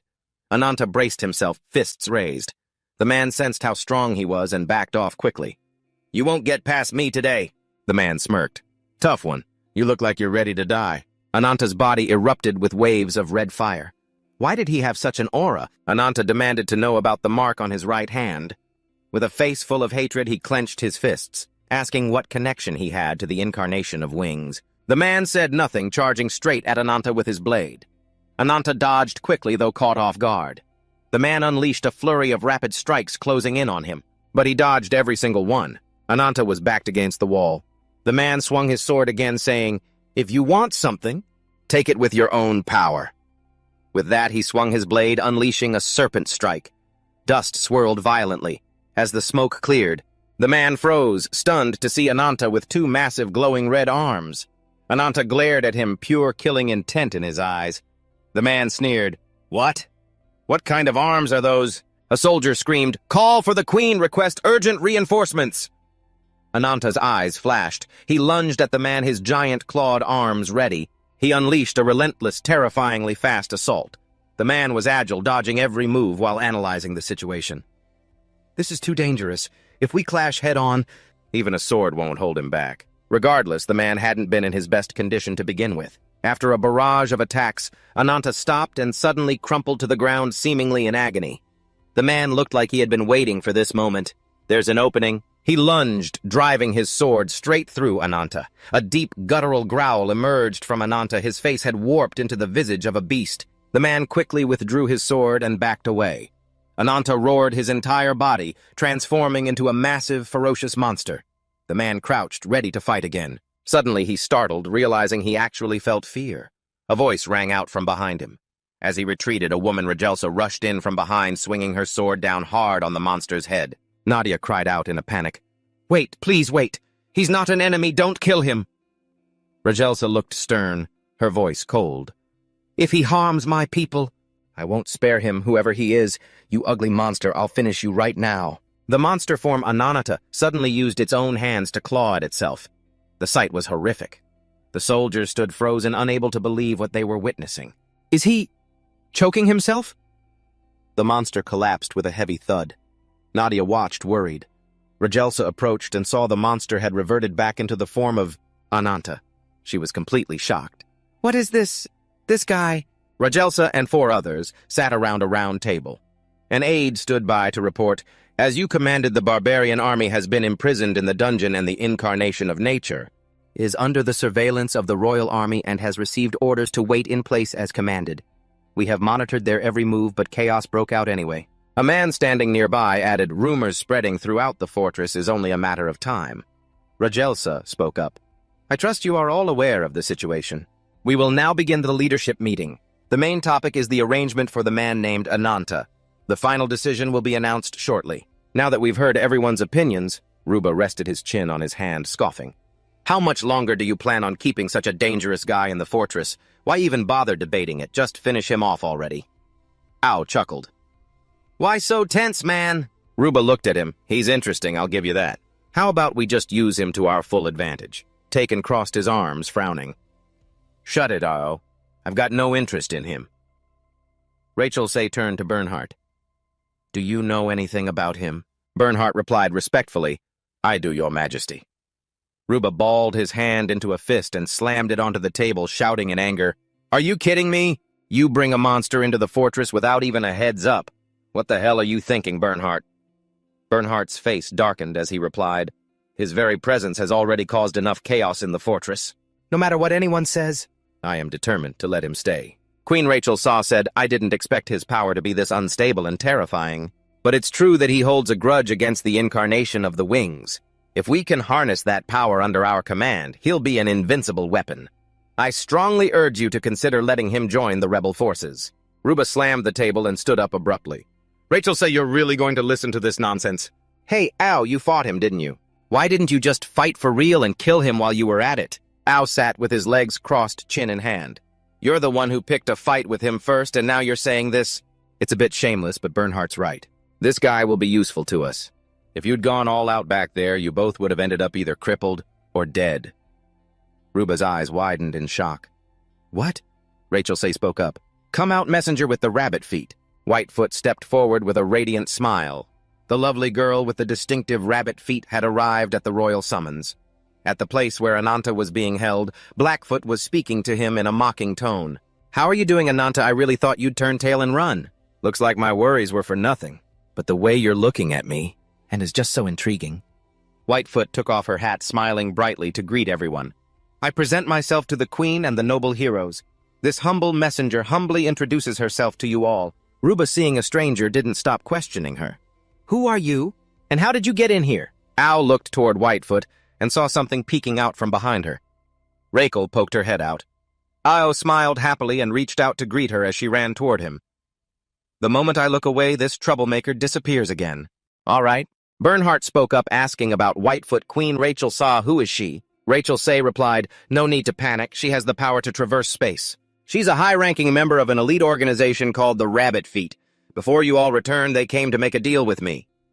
She recounted what Whitefoot had told her. Are you not interested in a power capable of eradicating the incarnation of the wings? At first I thought of it as just a half-hearted gamble, but then she clearly had it all figured out from the start. Saying this, she looked toward Whitefoot. That invitation is tempting. Tell me, what are your conditions? Whitefoot laughed and clapped her hands. You are truly perceptive. I want the Rabbit Feet and Leviathan to form a lasting alliance. In exchange, the Rabbit Feet will go all out to defeat the incarnation of the wings and deliver the incarnation of the beast to you all. A loud voice cut through the air, startling Whitefoot.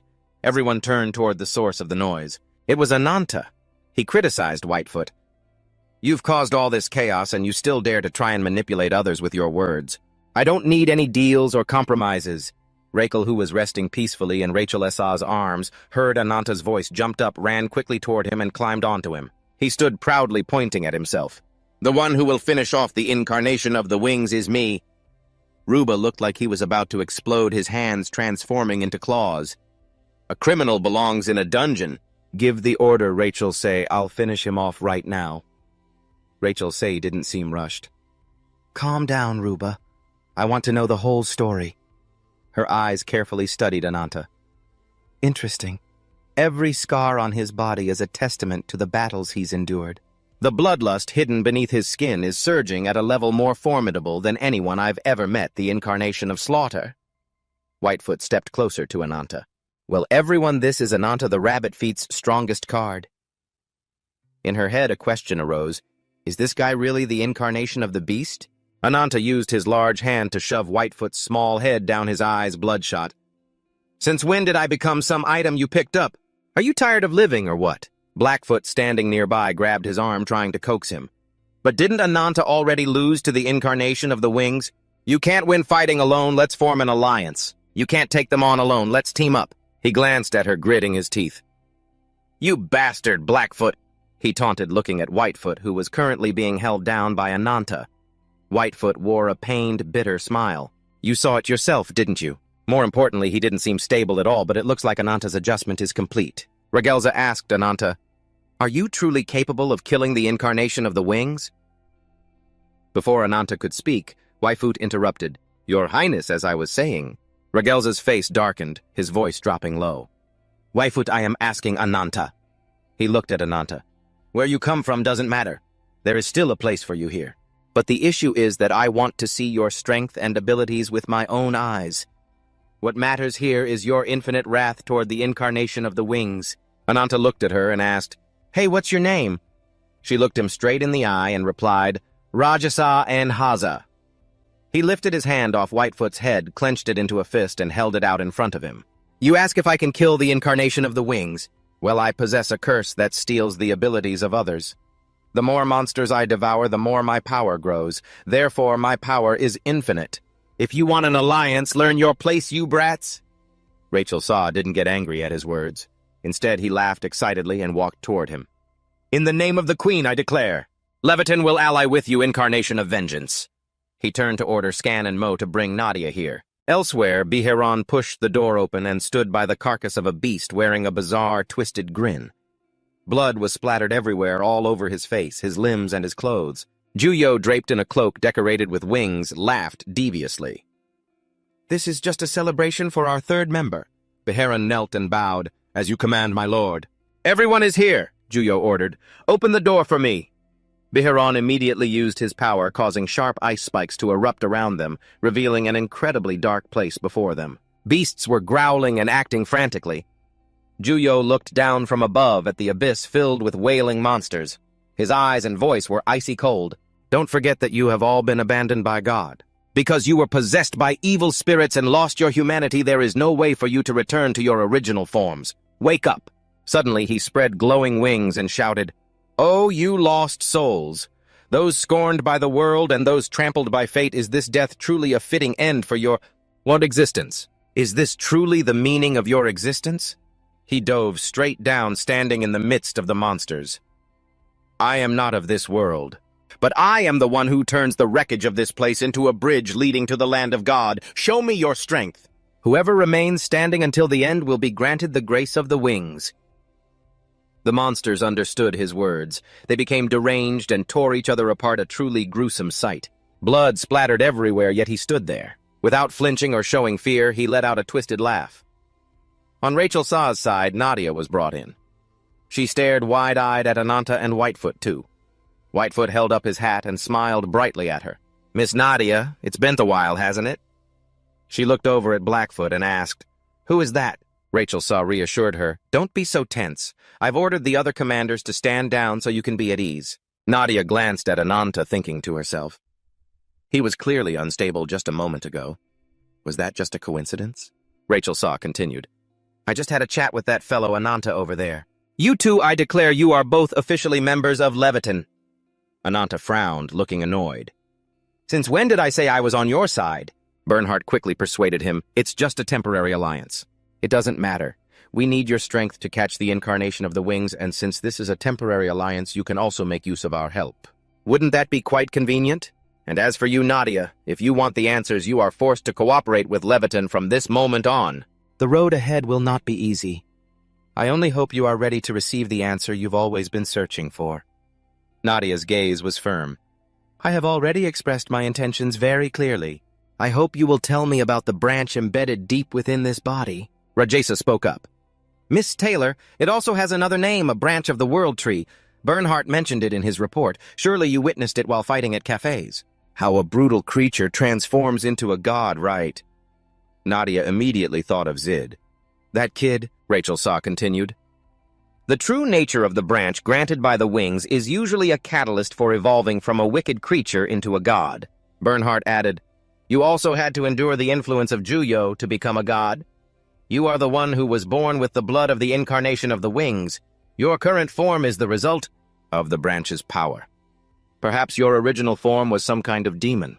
Her face turned pale as she stammered, No, that can't be. If the incarnation of the wings truly has power equal to the Supreme Being, why use it on a wicked creature instead of some god? The branch also has the power to turn a god into a wicked creature. Rachel Saw frowned, explaining to Nadia while remembering when she was young. I witnessed it with my own eyes the day my homeland. Valkyria turned into ashes. The god of Valkyria was turned into a demon by the incarnation of the wings. Ananta, still scowling and showing that same unpleasant attitude, spoke up. That doesn't sound right at all. Based on what you two just said, this girl might be a follower of Juyo or some other evil entity. Look at her, she's just a fool who couldn't even kill a bug. Bernhardt told me so, she is very special. Perhaps she is a being from the place closest to the world cloud. Juyo is searching for her, you asked with wide eyes. The world cloud, Rajelsa replied. That's right. Legend has it that our royal family has many anecdotes about the branches of the world tree. The world cloud is a rift dimension that appeared alongside the birth of the world tree. The embodiment of the wings always determined to invade the world of the Supreme Being through that rift. That is why Juyo is always trying to create a creature capable of becoming a vessel for the world tree. However, the power from the branches is so immense that an ordinary creature could hardly withstand it. The number of people who can hold that power is very small. This is the crucial point. We are here to retrieve the branch in Juyo's possession. With your help, we will be able to overcome him. The royal guards have been turned into demons. Rajelsa stood up from her queen's throne, gathered everyone, and declared to those present, Commander Au of the 3 stars. Commander Rupa of the 4 stars. I order you both to march straight to the Pasa region. The soldiers below raised their fists in unison, shouting, Understood! She placed both hands on the sword, which was plunged straight into the ground. She looked incredibly majestic. Her voice firm. In the name of the Vanguard, establish a friendly forward base in that local area for me. Our army's goal is to drive out the evil forces. Demons have taken over the Paso region. May everyone's battle be a great success. 3 days ago, Whitefoot sat down to talk with Nadia. This is Valkyria's secret fortress. In the north of the continent, this place has 500 elite warriors under the command of the Queen, and a small number of mercenaries under Bernhardt's orders. Under their protection, thousands of citizens have been able to settle down and live in peace. Those commanders possess strength comparable to gods. Leviathan can be considered the most powerful resistance organization among the forces fighting against the Wings. Ananta was defeated in the battle at Capped, so strengthening our side is for the best. Nadia added, from this contact with Leviathan to the meeting with the Queen, it seems this was all their plot. Whitefoot continued. True, but the fact that Nadia didn't escape was unexpected. Regardless, we have gained a powerful ally. Ananta's power is a double-edged sword. It can bring the power and authority of a demon. But if he doesn't receive that power immediately, he will lose his sanity and turn into a monster. The two looked over at Ananta and Breakfast, who were sitting nearby. Nadia asked. But who is that over there? Whitefoot replied. This is Breakfast, also a member of the organization like me. She has hypnotic powers to suppress the anger inside. Ananta. But that is only a temporary measure. Hunting down demons quickly to break the curse is what's necessary. Having said that much, Nadia, do you want to form a pact with us? Nadia was surprised and slightly suspicious. What kind of pact? Whitefoot smiled friendly and held out his hand. Please help Ananta subdue the embodiment of the Wings. In exchange, we promise to ensure your safety, Ms. Nadia. Inside you, Nadia is a branch that can attract the embodiment of the Wings. When that happens, he will surely reveal his true form to you. Nadia replied frankly. I don't agree. I just don't want anyone else to have to be a human sacrifice. I don't want to just stand by and watch. So there is no need for any exchange. She held out her hand. To protect innocent people from being sacrificed to Juyo Whitefoot, I will cooperate with you. Whitefoot scratched his head and gave a wry smile. This isn't exactly a pact, but... He reached out and shook Nadia's hand. Very well, the negotiation is approved. Whitefoot stood up excitedly and said, Now I will tell you the upcoming plan. Queen Rajelsa will use the power from Ananta to retake the ancient capital of Valkyria.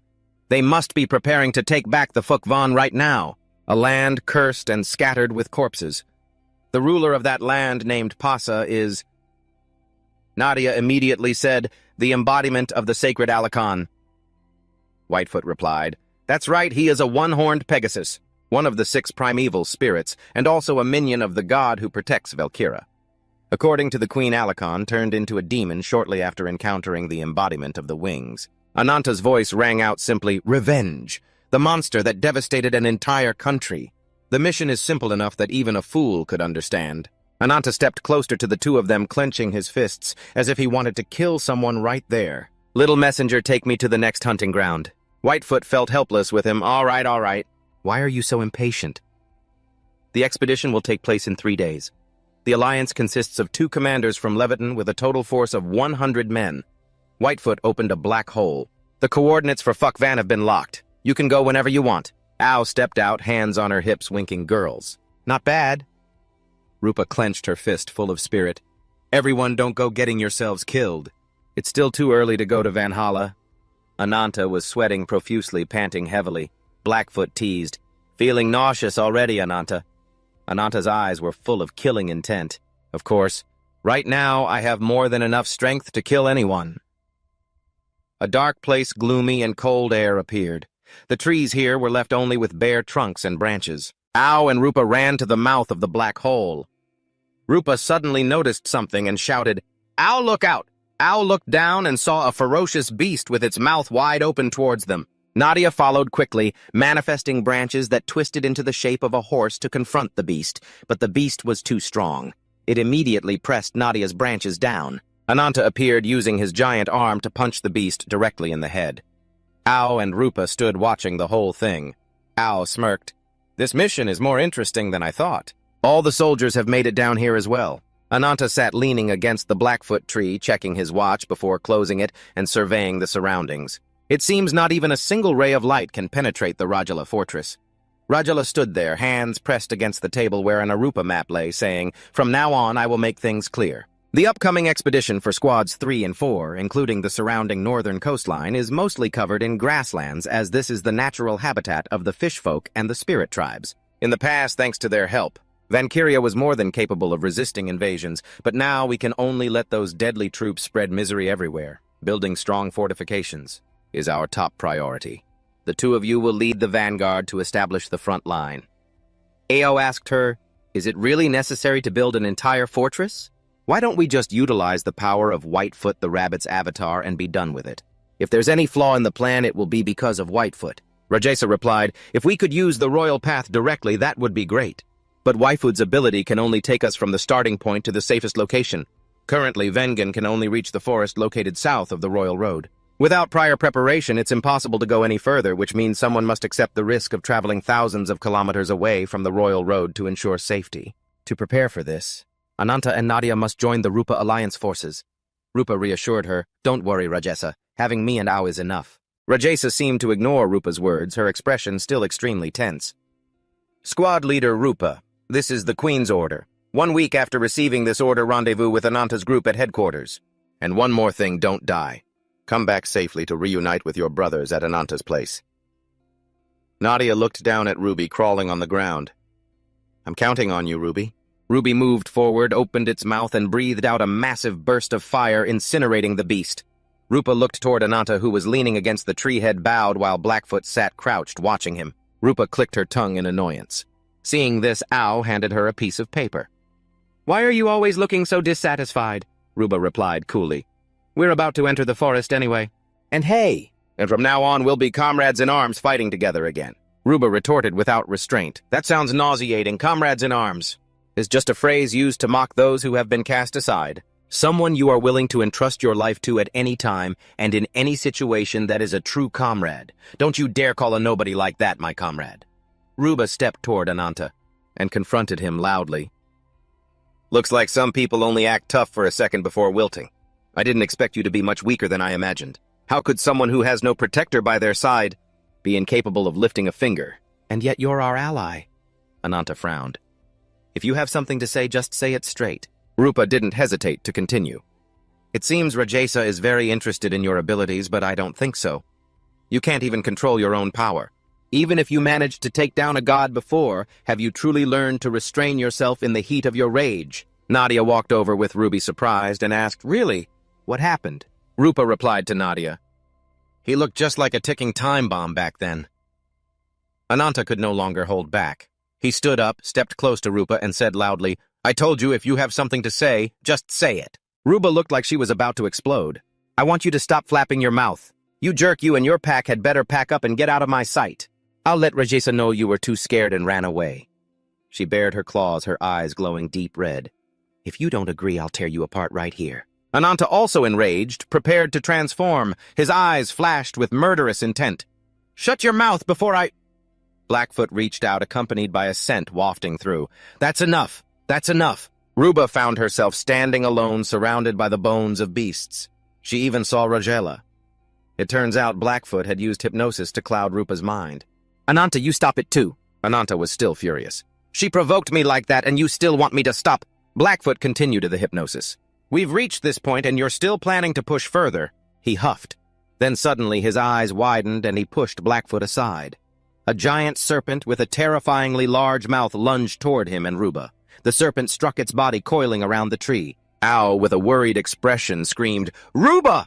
Then turned to command the soldiers, Call 10 people over here! Quick chase after them. A swarm of beasts charged toward them. Nadia's branches erupted from the ground, piercing through them. She gripped the branches tightly in her hands. She shouted, Everyone get ready to fight! The whole swarm is heading this way! Ananta covered Rupa's mouth, hiding behind the tree to evade the serpent's pursuit. He whispered to her to keep her mouth shut, flashing back to when they were both swallowed by the giant serpent. He had placed an unconscious Rupa inside the snake's belly. As for him, he used his massive arm to punch a hole through its body and fly out. The serpent's eyes rolled back in pain, and it roared before collapsing to the ground. He picked Rupa up and laid her down. A moment later, she woke up. He was leaning against a nearby tree and asked, Oh, you're finally awake. You're lucky, he added. She still didn't understand what had happened and snapped at him. What is that attitude of yours? She looked down at her chest and suddenly realized that during the fight her shirt had been torn. Blushing in embarrassment, she covered her chest with her hands. He explained so she would understand. Did you forget you were swallowed by that snake, and right now we're trying to find a way out? Her expression softened and her gaze wavered. This guy, did he really protect me? Ananta raised his hand, looking at it thoughtfully. Regenerating energy is too slow. It's going to take a while before I can move properly again. He said to her, It's a bit polluted here, isn't it? Well, it makes sense. We're close to the digestive acid. Rupa stood up, frantic. We've already been swallowed and you're still acting so calm. How much time has passed, my teammates? Ananta's gaze flicked behind him. Suddenly, he pulled Rupa down to sit right next to him. Caught off guard, she asked in confusion, "What's wrong?" "What are you doing?" He covered her mouth with his hand. "Quiet!" Ananta looked around. Giant serpents were everywhere, hunting for them. They were completely surrounded. Is this the snake's territory? More importantly, why do I feel so sick? Are they demons, gods, or what? Rupa pulled Ananta's hand away from her mouth and whispered, "Are you planning on fighting them?" Still carefully observing the serpents, he replied, "Not the way you think. I can't fully control the curse right now. Without Blackfoot, if I go all out, I'll easily succumb to mindless rage, but I'm not about to let them eat me. There are two ways now. 1, take the hits and face them head on. 2, try to avoid combat and return to the Alliance. You decide." Rupa immediately interrupted. "What about a third way, break through the encirclement to follow the route? Once we leave the forest, just by sniffing I can tell there are countless snakes tracking our scent. If we rush out now, we'll be cornered immediately, even if we reach the reinforcements. That would just lead to pointless losses." Hearing this, he asked her if she had a more feasible plan. Her face flushed slightly, and she sounded reluctant. "I don't like this at all, but get on my back." She knelt so he could climb on. He didn't understand what she was planning and just stood there, stunned. What are you doing?" She was too lazy to explain. "Don't ask questions, just do it." Her eyes glowed bright red like a predator ready to hunt. "Hold on tight, don't fall." She transformed into a wolf, carrying him on her back and sprinting at an incredible speed. The serpents sensed the movement and roared. She darted past one, biting into its body and tearing it in two. Blood splattered everywhere, but she kept sprinting forward. The serpents pursued them closely. Ananta yelled, "We're about to shake them off." Rupa also shouted, "We're almost out of the forest. Just a little more." She thought about her teammates fighting. At least this way they would be a little safer. Just as they thought they were out of the forest, she suddenly realized something was ahead. "Wait, there's someone there." His pupils dilated. He stared at the image on the old man's shirt. Up ahead was an old man wearing glasses. His right eye looked as venomous as a snake's. He was reading a book, sitting cross-legged on top of a giant serpent. "My apologies, but no one is allowed to leave this place." "Get them," he said. A pack of serpents emerged from the ground, jaws wide open, aimed at Ananta and Rupa. Ananta broke into a sweat, his face filled with anxiety. Too fast. "Can we dodge this?" Suddenly, Rupa grabbed his arm and threw him away. She was bitten by the serpents and cried out in pain. Ananta quickly lunged in, punching the snakes. Rupa turned back into her human form. Her face was pale and her voice was weak. "Well, I guess you owe me one now." After saying that, she collapsed unconscious. Ananta reached out to catch her. The old man closed his book, his tone mocking. "Trying to protect your companion, it's useless." Ananta was consumed by rage. His power surged out. Holding Rupa in his arms, he gritted his teeth and said, "Do you want to be beaten to death?" The general class serpent roared in terror. On this side, Ao had drawn his blade stance ready. As soon as the serpent lunged, Ao stabbed his sword straight through its chest. With a single strike, the general class monster collapsed, its soul sent to the afterlife. Even though he had finished off the monster, Ao didn't show any joy. Instead, he looked worried. Just then, Nadia walked over with her staff. Looking at the monster on the ground, she finally let out a sigh of relief. It seemed their side hadn't suffered significant casualties. Ao, standing behind with a scowl like he'd just run into an ex, walked up to call Nadia. Ananta felt that something about this situation was not right. Look at the way they were attacking. It seems these monsters aren't actually targeting them. If anything, they look like they're trying to escape a predator. Ananta is haunted by that horrific scene from before. It reminds Ananta of the giant serpent that swallowed 2 people earlier. Just as the atmosphere grows tense, breakfast suddenly appears out of nowhere. She stomps over to them, raising her voice to snap at them, telling them to stop chatting. They both freeze for a few seconds as if they had all the free time in the world to be just chatting. She's the one who really needs to get a grip. I was being way too nice. If they were dealing with me, they'd be getting an earful right now. She insists their priority now is to find Ananta as soon as possible before everything descends into a chaos that even she can't resolve. Elsewhere in the dead of night, something streaks rapidly toward the ground. Looking closer, it's Ananta carrying Rupa. Both of them are severely injured. With a weak, ragged breath, Rupa tells Ananta that it's useless to keep trying. "This is an extremely potent toxin from her avatar," a voice echoes from somewhere. "Even evil spirits would perish in an instant if they touched it without immediate treatment. The avatar will die," it continues. Looking off into the distance, there's an old man. just standing there looming. And to top it off, he's got this ridiculously long white hair draping over his head. Talk about a total fashion disaster. Honestly, it's an eyesore. He's even got his eyes covered for style. Plus that massive dark serpent behind his back. Talk about a lethal combo. Calling him a monster might be a bit harsh, but seeing him like that, even demons would be terrified. Forget demons, you'd think with that edgy, intimidating entrance he'd have everyone trembling.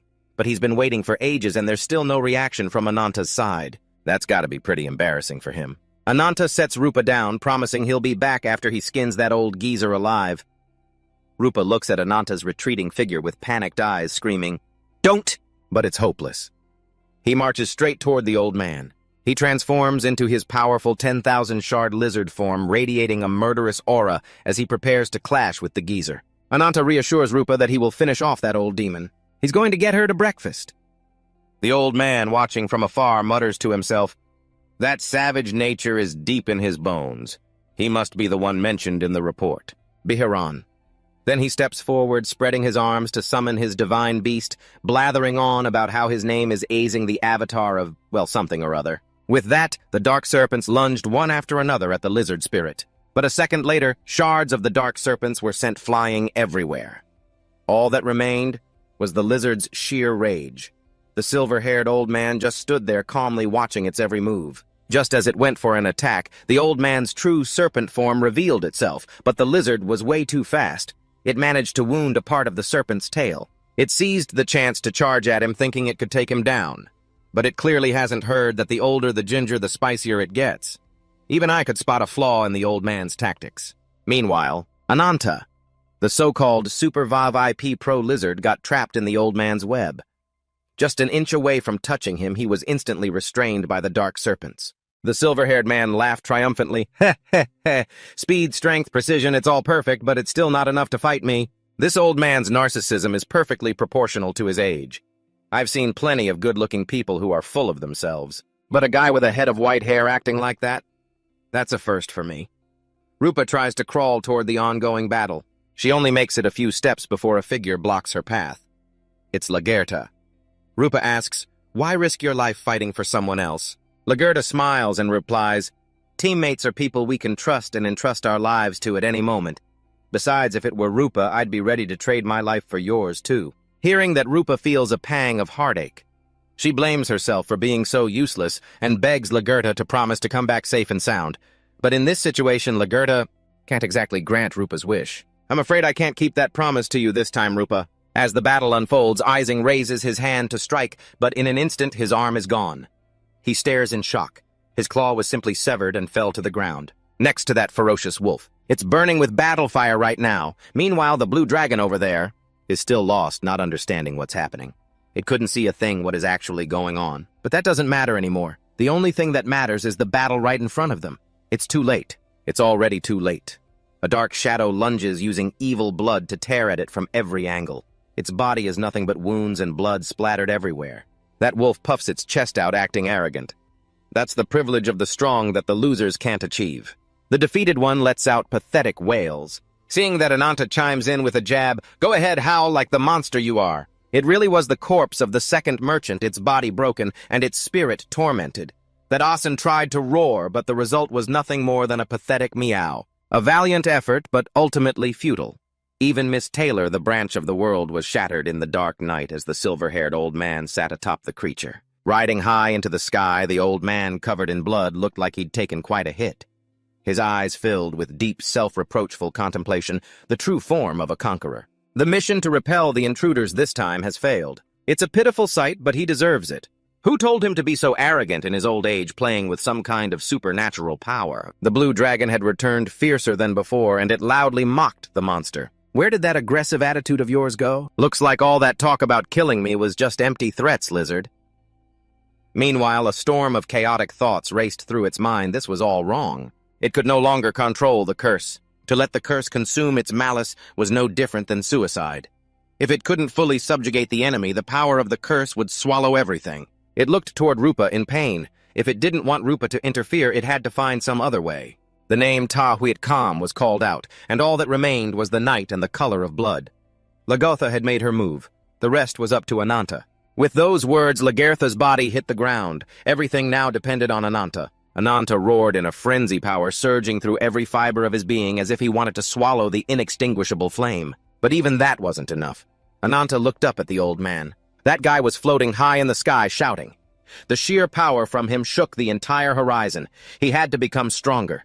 This had to end.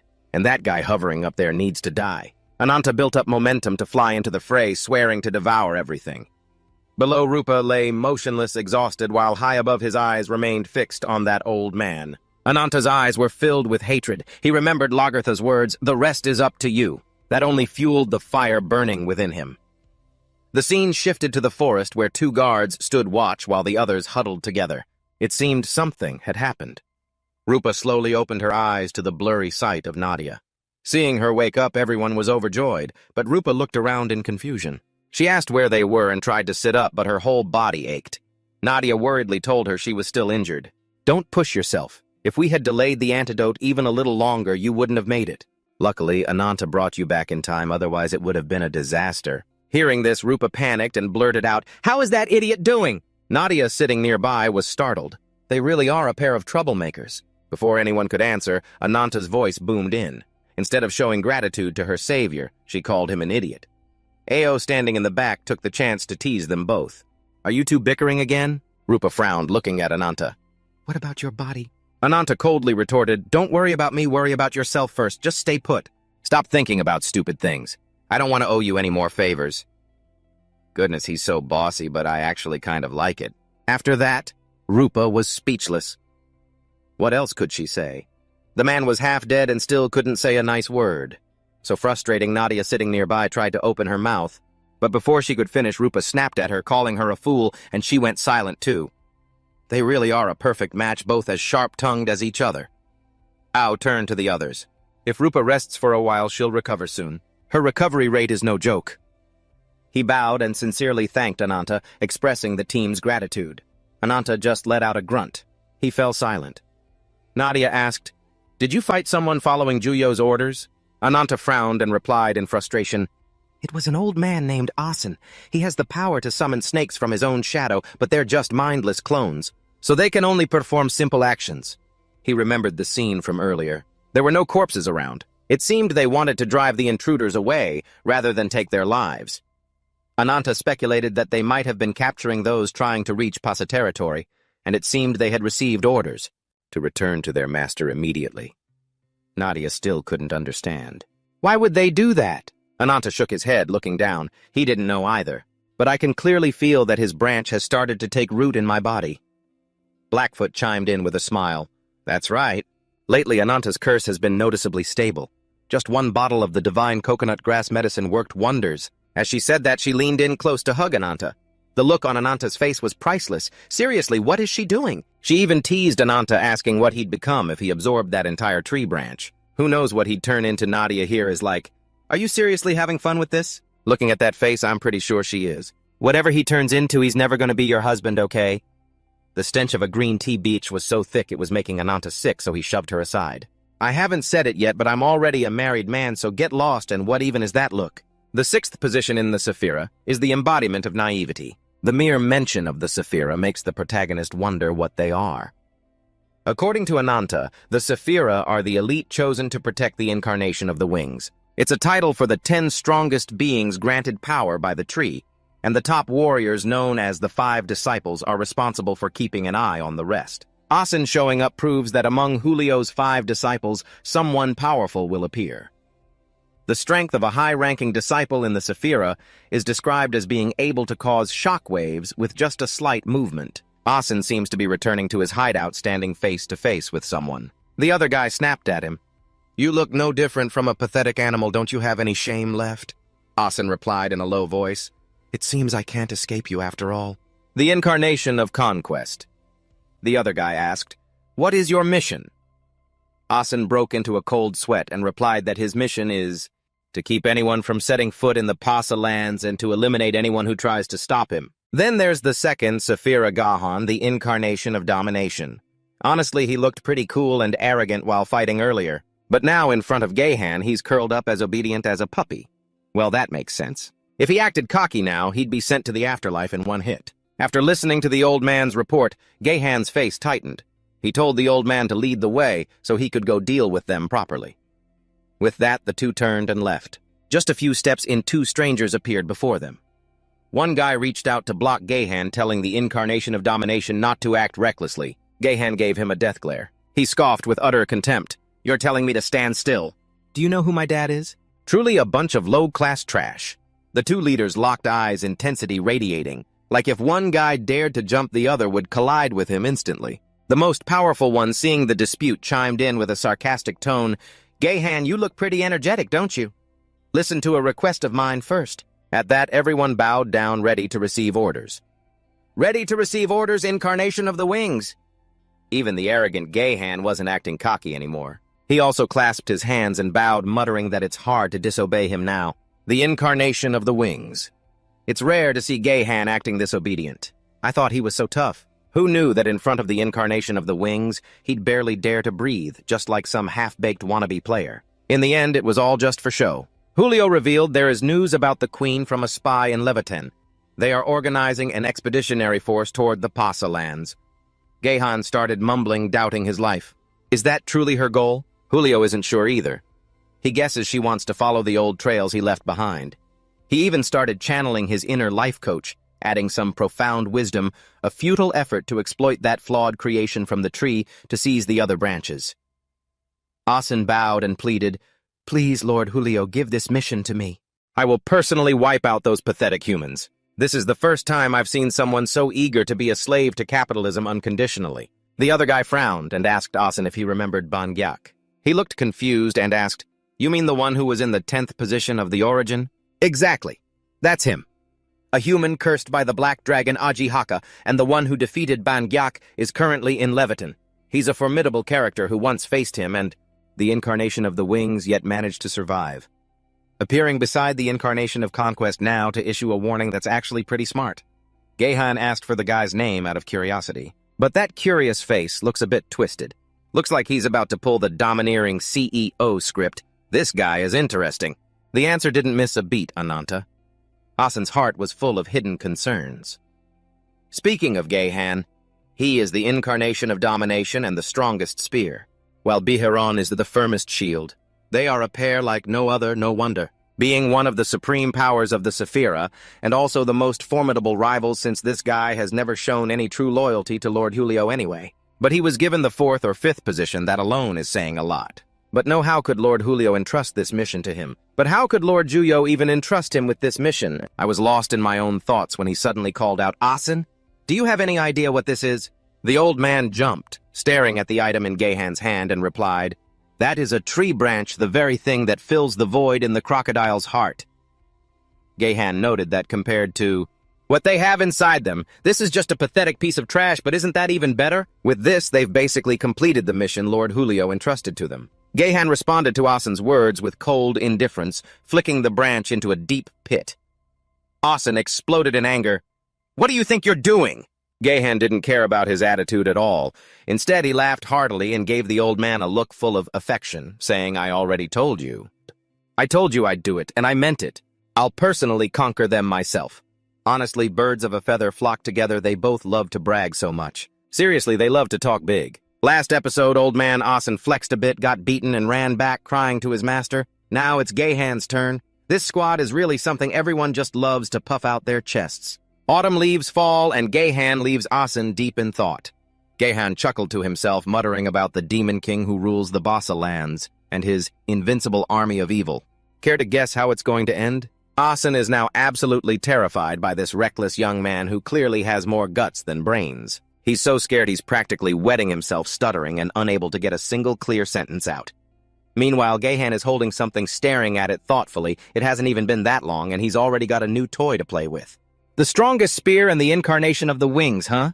If he can survive a fight against them, that would truly be something to see. The cold-hearted CEO Gahan makes up his mind. He will definitely prepare an arena worthy of Ananta. Not that our protagonist can hear him, of course, but Gahan's heart is set on him, whispering, "You better get here soon, okay?" A week passes. Everyone is standing in front of their new base. The preparations are finally complete. Lagerta and her guards step out from inside. Roth cheerily welcomes Lagerta, saying he thought he'd be waiting until he died. Lagerta happily approaches the group. It's so good to see the Vanguard is still safe and sound. And Ananta, Nadia, you two did well too. But it seems neither of them is very happy. Then Lagerta turns around and asks Skane and Mo, I assume there's no one else left behind, right? Mo looks up and replies that all 50 of the Queen's royal guards and the defense force are present and accounted for. Ananta speaks up, Lagerta, how does it feel, stepping onto your homeland?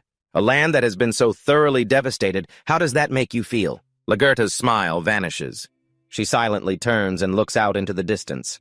Honestly, Ananta, you really should have just kept your mouth shut. You just had to open your trap and kill the mood. Lagerta was just about to speak from the heart when Blackfoot interrupted, according to the report sent earlier. You must already be aware of the situation. A week ago, a beam of light appeared from the direction of the royal capital.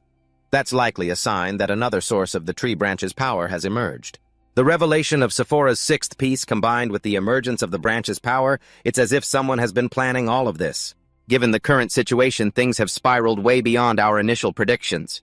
Even if you wanted to use my power for an emergency, it would take at least 3 days to arrive. Knowing that, do you still want to proceed? Lagerta falls into deep thought again before raising her voice. My brothers and sisters, this is the home where we were born and raised, but it was all stolen away by the incarnation of the wings. We were forced to leave years ago. I swore to the comrades who died back then. For the people who have always had to live in pain and loss in this ruined country one day, I will return to restore Valkyria for them. When that time comes, I will shout loudly to the spirits of our fallen countrymen that their sacrifices were not in vain. It is thanks to their sweat and tears that we have come this far. Her voice grows louder and more resonant. My brave, indomitable countrymen, please stand with me and fight to the very end. Everyone shouts in unison, Long live the Queen. The sight before us is truly moving. Even Ananta's face shows clear determination. The order is given, all troops advance to the capital. Let's charge. The expedition's route begins following the map they shared earlier, exactly as the plan was laid out. Night falls. At the campsite, Blackfoot is chatting with Whitefoot. Noting that the order has come down, those who aren't participating in the battle must wait here orderly. Hearing that, Blackfoot's face instantly sours. Even if she isn't fighting, she wants to stand on the sidelines and watch Ananta battle. Sitting around like this is no different from being a watchdog. Oh, for heaven's sake. That's just ridiculous. A crush is one thing, but this is too much. If you go out there while they're fighting, you'd just be another burden to carry. Like you're carrying a ton of bricks on your back. Whitefoot, standing next to her, catches her drift and teases, Oh, so it turns out there's someone who can't join the fight. The expedition didn't go well, and honestly, I think she's only this upset because she couldn't meet Ananta. If he were here, she'd probably forget all about the expedition. White understands her sister's heart, so she's comforting her. Ananta's rage levels have stabilized a bit now anyway. You don't have to worry, and you won't need to go to the front lines anymore, regardless of how this expedition turns out. Your powers are still everyone's lifeline, and our queen needs absolute protection. Or rather, it's not just protection, it's surveillance. Look at how they protect us. It seems we still haven't earned much of their trust. Blackfoot still doesn't understand how her sister can be so certain about that, even though they haven't done anything to the two of them, and regardless of whether the Queen's expedition succeeds or fails, it remains a mystery. Blackfoot just offered a deep, knowing smile, explaining that the outcome of this expedition has nothing to do with them. It doesn't matter. The real focus is on Ananta.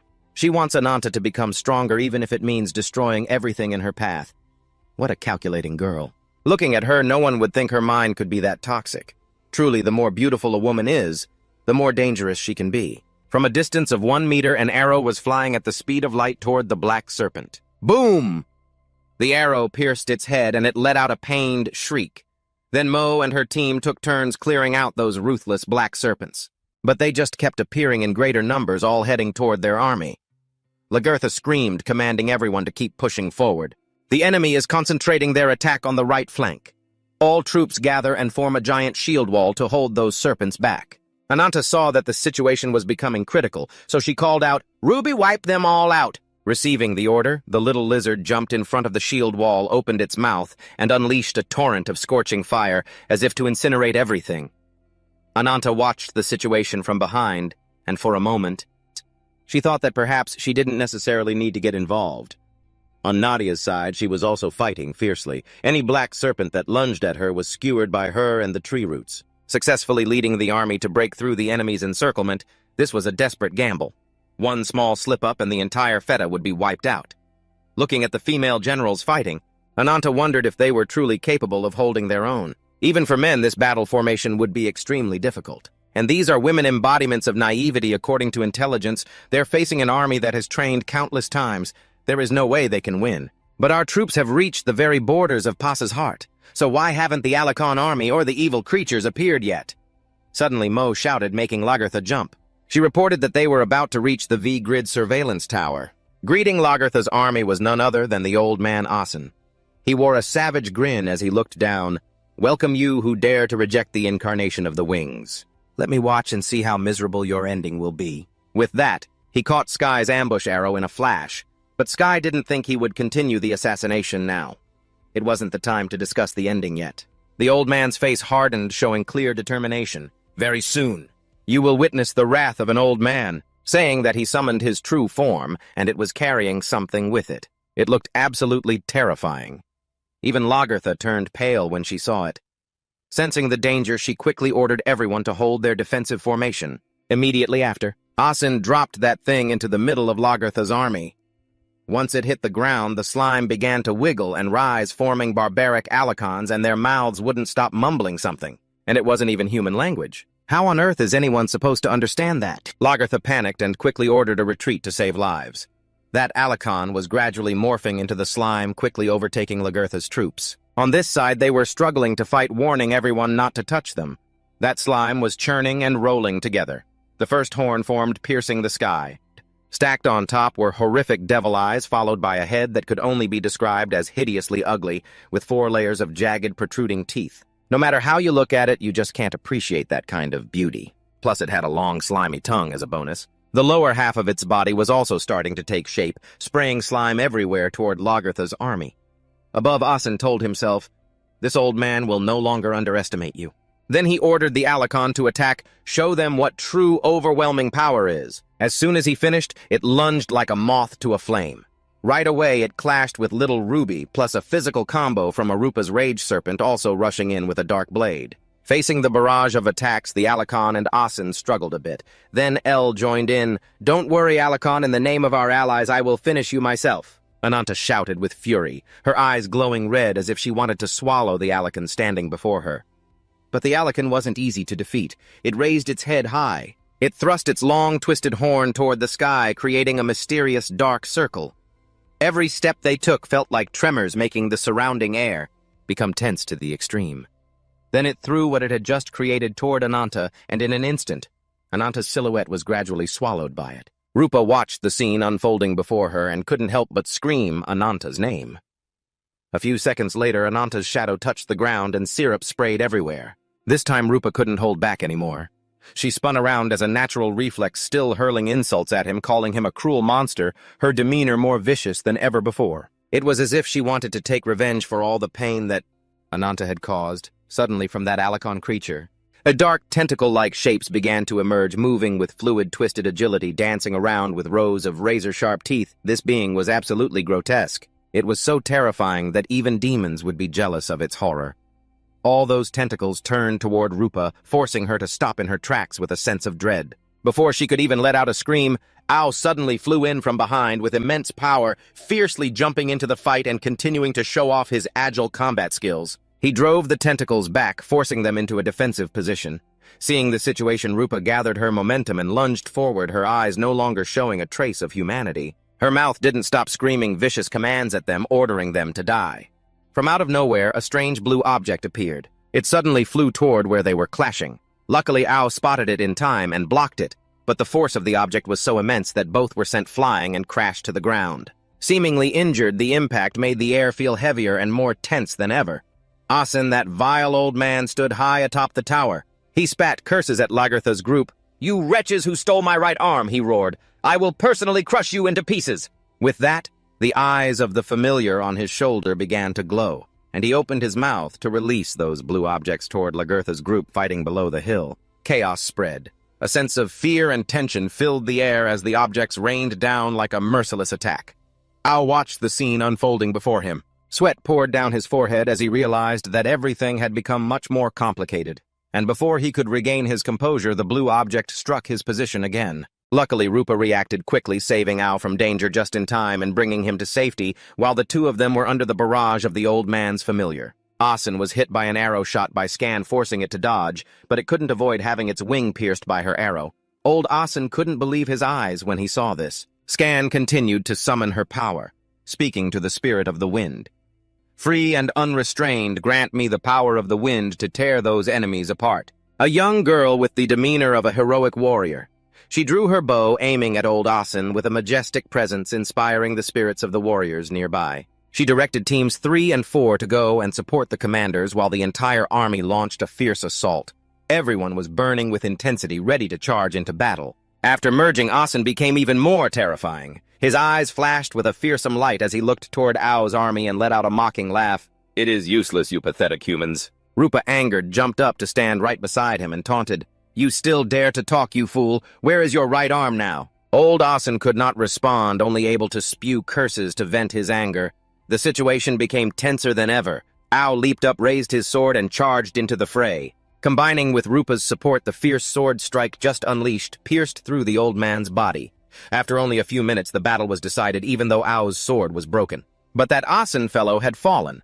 Ao, seeing the man had not suffered enough, invited Rupa to poke fun at him a few more times. Rupa turned her face toward the battlefield. It seemed something had happened to Ananta. Below, the warriors were still fiercely engaging with old Asen's familiar. The situation with Ananta did not look good. He was lying motionless on the ground. Beside him, Nadia was terrified and pale. Ananta was currently severely injured and needed urgent medical attention.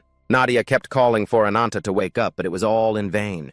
He couldn't even move on the other side. The battle between Lagertha and Alicon had not yet reached its conclusion. After its last attack, Lagertha stepped back behind her shield to recover her strength. The soldiers also moved forward to protect her. But with a single swipe, Alicon sent the soldiers flying everywhere. While it wasn't paying attention, Lagertha ambushed it from afar, putting her strength into a horizontal slash at its neck, too fast, too dangerous. Until its head was nearly severed, it still didn't know what was happening. Afterward, Lagertha ordered Nadia to quickly heal Ananta because to win this battle, they needed his strength.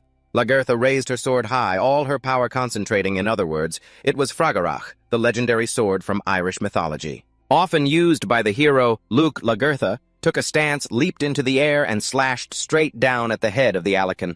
The collision exploded, and everything around it seemed to be scorched. After the smoke cleared, only a skeletal Alicon remained. Lagertha walked up to it and said a few words, "How regrettable, Alicon," as she recalled the handsome appearance he used to have. The silhouette she once admired was now gone. What she saw now was just a dry skeleton. "How could you have become so ugly like this?" Lagertha lifted her sword once more and spoke her final words to Alicon. "At least let me myself send you on your way," when suddenly before her eyes, In that crucial moment, Alicon called her name, Princess Lagertha. The two words echoed across the sky. The atmosphere grew eerie and tense as all eyes turned toward the towering castle. Where danger might be lurking, Scan worried that it would be dangerous and hoped Lagertha could come down to join them. The atmosphere was tense when suddenly a voice spoke from nowhere. "Ha ha! Scan, you're still as cowardly as ever, aren't you?" The two turned around and were startled. It was the silhouette of the Alicon from before. He spoke up, asking, "Why are you climbing to such a dangerous place like that?" Lagertha proudly replied, "You are worrying for nothing, Alicon, because I am already a person above all others. Why would I fear heights anymore?" This scene looked so familiar. It had appeared once before. Back then, the two of them were still carefree children. While playing, she had climbed to a high place like that, and Alicon had always been by her side to protect her. Allison back then had promised he would always be by her side, and protect her so that she could become a legendary queen. But looking back at the cruel reality in front of her, he was nothing more than a dry skeleton. The corpse kept calling her Princess Lagertha. In an instant, the sword in Lagertha's hand lowered. Her heart softened. It seemed the shadow of the past was so great that she could never forget it. Alicon's consciousness suddenly seemed to awaken. He lifted his two hands and asked himself, "Is this my current form?" Even he did not recognize himself. Lagertha, in a moment of weakness, thought, "Has Alicon regained his consciousness? He can still recognize me." While his mind was gradually recovering, a voice kept echoing in Alicon's head, "Wake up!" The scene of death appeared again. This was the massacre created by Julio before, back when he invaded this place. Anyone who stood in their way was sent to the afterlife without a shred of mercy. At that point, Allison was completely exhausted after such a brutal, relentless battle. What's more, Juyo had taken something from him, something he considered his second life. Everything turned into chaos. Lagerta and her warriors fought a battle to the death, but it was all in vain. Juyo successfully seized their territory. Suddenly, Alakon's body stirred. Lagerta let her guard down for a split second, and just like that, Alakon merged with the demon controlled by Juyo. It seized control of his consciousness. Tentacles sprouted, attacking everyone nearby. Even Nadia and Lagerta were ensnared. It was like a man-eating monster. Even little Ruby looked terrified. Its target slowly shifted toward Ruby. The little lizard, sensing the danger, braced itself for an attack. Nadia and Lagerta had been knocked to the ground. Nadia, worried, urged Lagerta, "Your Majesty, if this continues, the casualties will just keep mounting." She urged Lagerta to retreat quickly and tend to the wounded, but Nadia wasn't getting through. Lagerta roared that the battle must go on. It must continue. She just lost control for a moment back there. As for Allison, he had reached his limit. Lagerta stood tall, raised her sword, and signaled to Nadia that it was time to join forces. "Deal him a fatal blow!" she shouted to the others to clear the way. At that moment, Ananta emerged wreathed in flames. He warned that Allison, "If you don't want to be reduced to ashes, get out of the way." Lagerta stared at Ananta, stunned. He now possessed the fire spirit with protection abilities like those of a fairy. Ananta took step after step toward Alakon. Alakon hissed a few times to intimidate him, but it was useless. As if Ananta would be scared by a few mosquito-like noises. I mean, it was a little scary, but barely. Ananta raised his hands, conjured a massive fireball, and hurled it at Alakon. The monster didn't give in easily. It created a black hole to clash with Ananta's attack. The two orbs collided, creating a massive explosion, and then the two beasts lunged at each other like moths to a flame. Ananta started things off with a legendary kick. He mocked Alakon. Even though they were both victims of that winged bastard Juyo, Alakon was just a coward hiding in fear. Ananta cursed him while landing crushing blows, telling him to stop clinging to this life. Just accept your fate. Meanwhile, Alakon had nothing left in him. He muttered Ananta's words to himself. Why cling to life? What was it all for? He didn't even understand what he was doing himself. Nadia, meanwhile, Betty was using her power to bind Alakon's body. At that moment, Alakon seemed to let go of everything. A pillar of light erupted from the sky. A shockwave of power radiated from it. It was Lagerta summoning the light. She raised her sword high and recited the oath, "In the name of Queen Lagerta and Henza of Vancaria, rest in peace, my friend." With that, the light struck Alakon directly. The brilliant glow descended, taking his soul, and everything vanished into nothingness. He remembered the past, seeing that beautiful light before. It was when he was with Elle, watching the sunset. He had sworn to himself he would always be by Elle's side, but that was just his past full of love, because in reality life didn't miss a chance to beat him down. Alakon's silhouette faded away. Lagerta stood stunned, filled with regret, but oh well. If he was a good man, he wouldn't have died. It's not that he was heartless. It's just that Juyo was too cruel. In those final moments, Lagerta couldn't hold back her tears. Ananta finally snapped back to reality, not understanding what had just happened. What was that burst of power just now? It was like Ruby had done something. Lagerta stood there, unable to suppress her sorrow, collapsing to her knees. It was to be expected. After all, he was her childhood sweetheart, the one who was once ready to lay down his life for her. Nadia stepped forward, urging Lagerta not to grieve, but it meant nothing. Lagerta felt that mourning the dead was the right thing to do. It wasn't hard to do, but Nadia disagreed, because behind her were soldiers still fighting. One wrong step would cost them all their lives. Let's keep fighting so their deaths aren't in vain. A roar echoed across the space. It was Ruba punishing that wicked old man, Asin. Her roar carried the resentment of the soldiers fighting and falling because of him and all the innocent people who had perished. So he shouldn't expect to die a peaceful death. Even after all that bastard Asin was still acting arrogant, it was truly hateful. That look on his face only provoked Ruba's anger even more. Honestly, she was still remarkably calm. If it were me, that old man would have been turned to dust a long time ago. The old man looked at Rupa with a sinister grin, claiming a trap had been set and was just waiting for her. No sooner had he finished speaking than a beam of light shone down from above. Stepping out from within was Gahang. A rapid report came in. Enemies were approaching from the Royal Road. All eyes instantly turned to him. In the heat of the moment, something came flying at the speed of light, piercing clean through the tower. Then a fist stopped right in front of Gahang. Yes, it was none other than our server's top player, Ananta. He gently placed his steel-like fist against Gahang's cheek, a gentle touch. It was almost enough to shatter the guy's jaw. Ananta remembered the intel earlier mentioning that Julio had a particularly loyal subordinate. High up in the ranks, nobody could have predicted what was happening. Sephiros were the elite carefully handpicked to protect the embodiment of the wings. That title was reserved for the 10 strongest gifted with power from the world tree.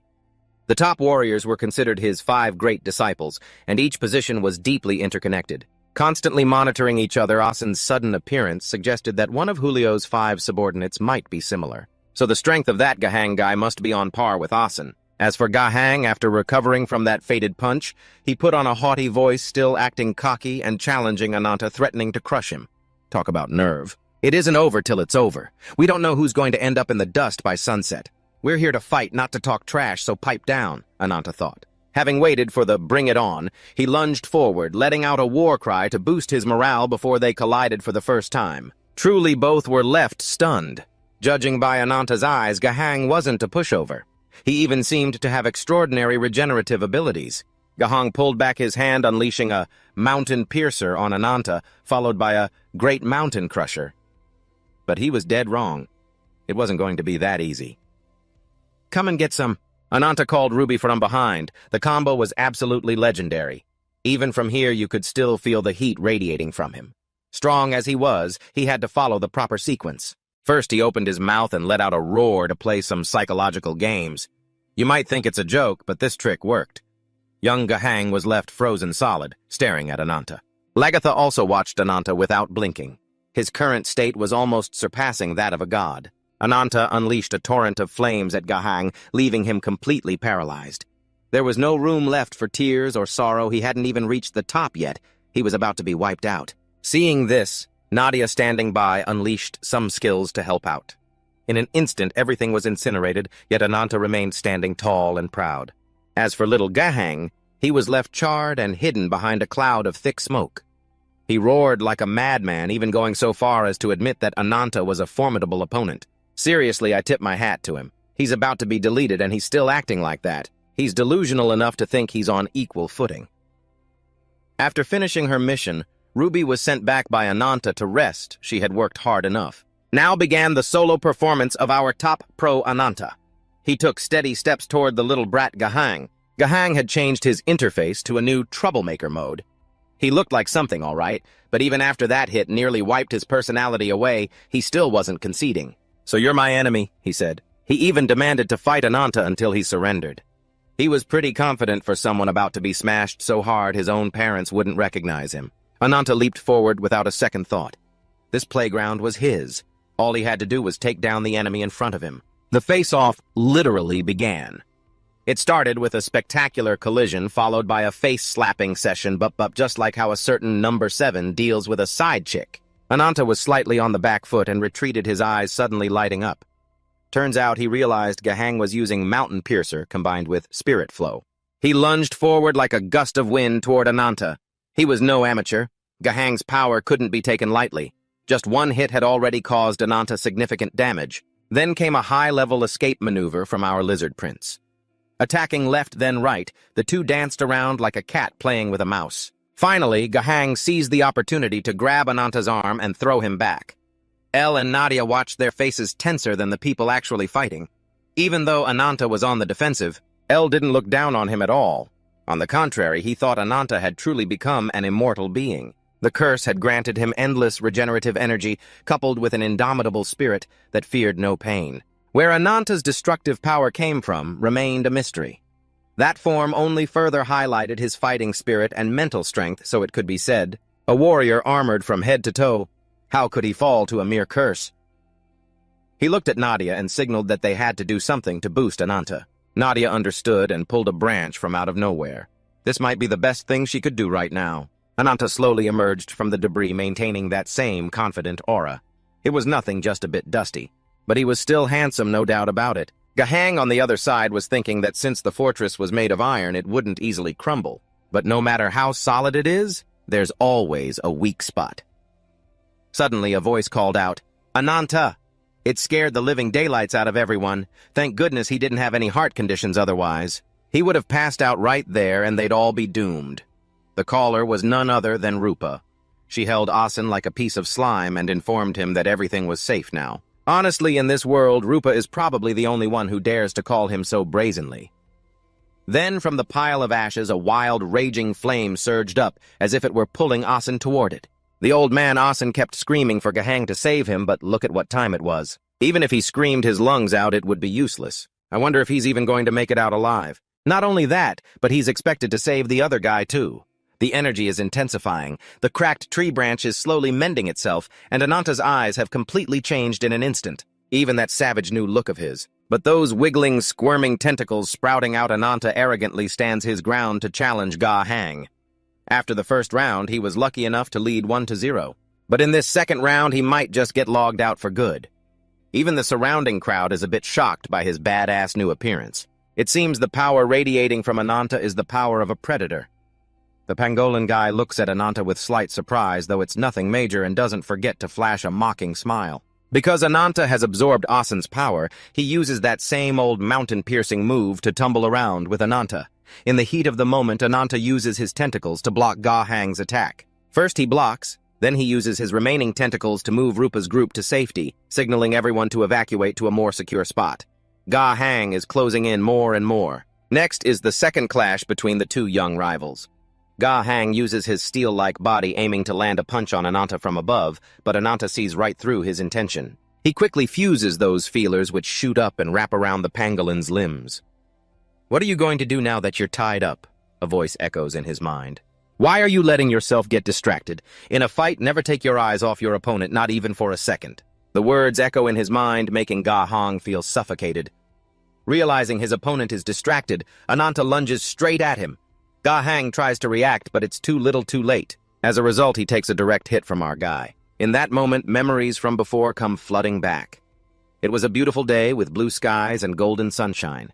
The pangolin was out for a stroll when he bumped into a wild boar. He devoured the boar right then and there, arrogantly mocking it for being weak, wondering where he could find a real challenge. A true worthy opponent, that is. Talk about being incredibly arrogant. No sooner had he finished speaking than he met a huge guy. Usually, loudmouthed giants only have a tough exterior and a big mouth. Just all talk and no action. And indeed, as expected, after demanding an explanation and showing off for a bit, the battle began. At first, when testing that guy's strength, our pangolin held back, so he got pushed back. The other guy saw that and thought he had our boy figured out. But oh no, he was still way too wet behind the ears. Out of the swirling mist, the pangolin slowly emerged. The two exchanged friendly glares before the guy revealed his true form, a giant crocodile. Being larger than the pangolin, he relied on his size to threaten him. 3 days later, under Juyo's watchful eye, Gahang took the guy down. That crocodile was bragging so loudly at first, well, his mouth is certainly big now, but only because it was swollen from being beaten. It lay motionless on the ground with Gahang standing next to it. Even Juyo was a bit surprised by the scene. Even he didn't expect to see what was unfolding before his eyes. He was slightly taken aback because this was the first time someone had taken a tree branch from one of his subordinates, without a single scratch on them. Gahang turned and asked if he was the Wings. Juyo confirmed his identity and asked for his name in return. Once the name Gahang was spoken, he officially became the one chosen by the heavens. While no one was paying attention, the crocodile woke up.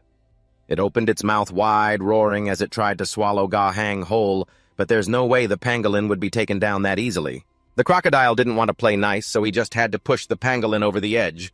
So a punch was delivered right into its throat, literally punching a massive hole through its jaw.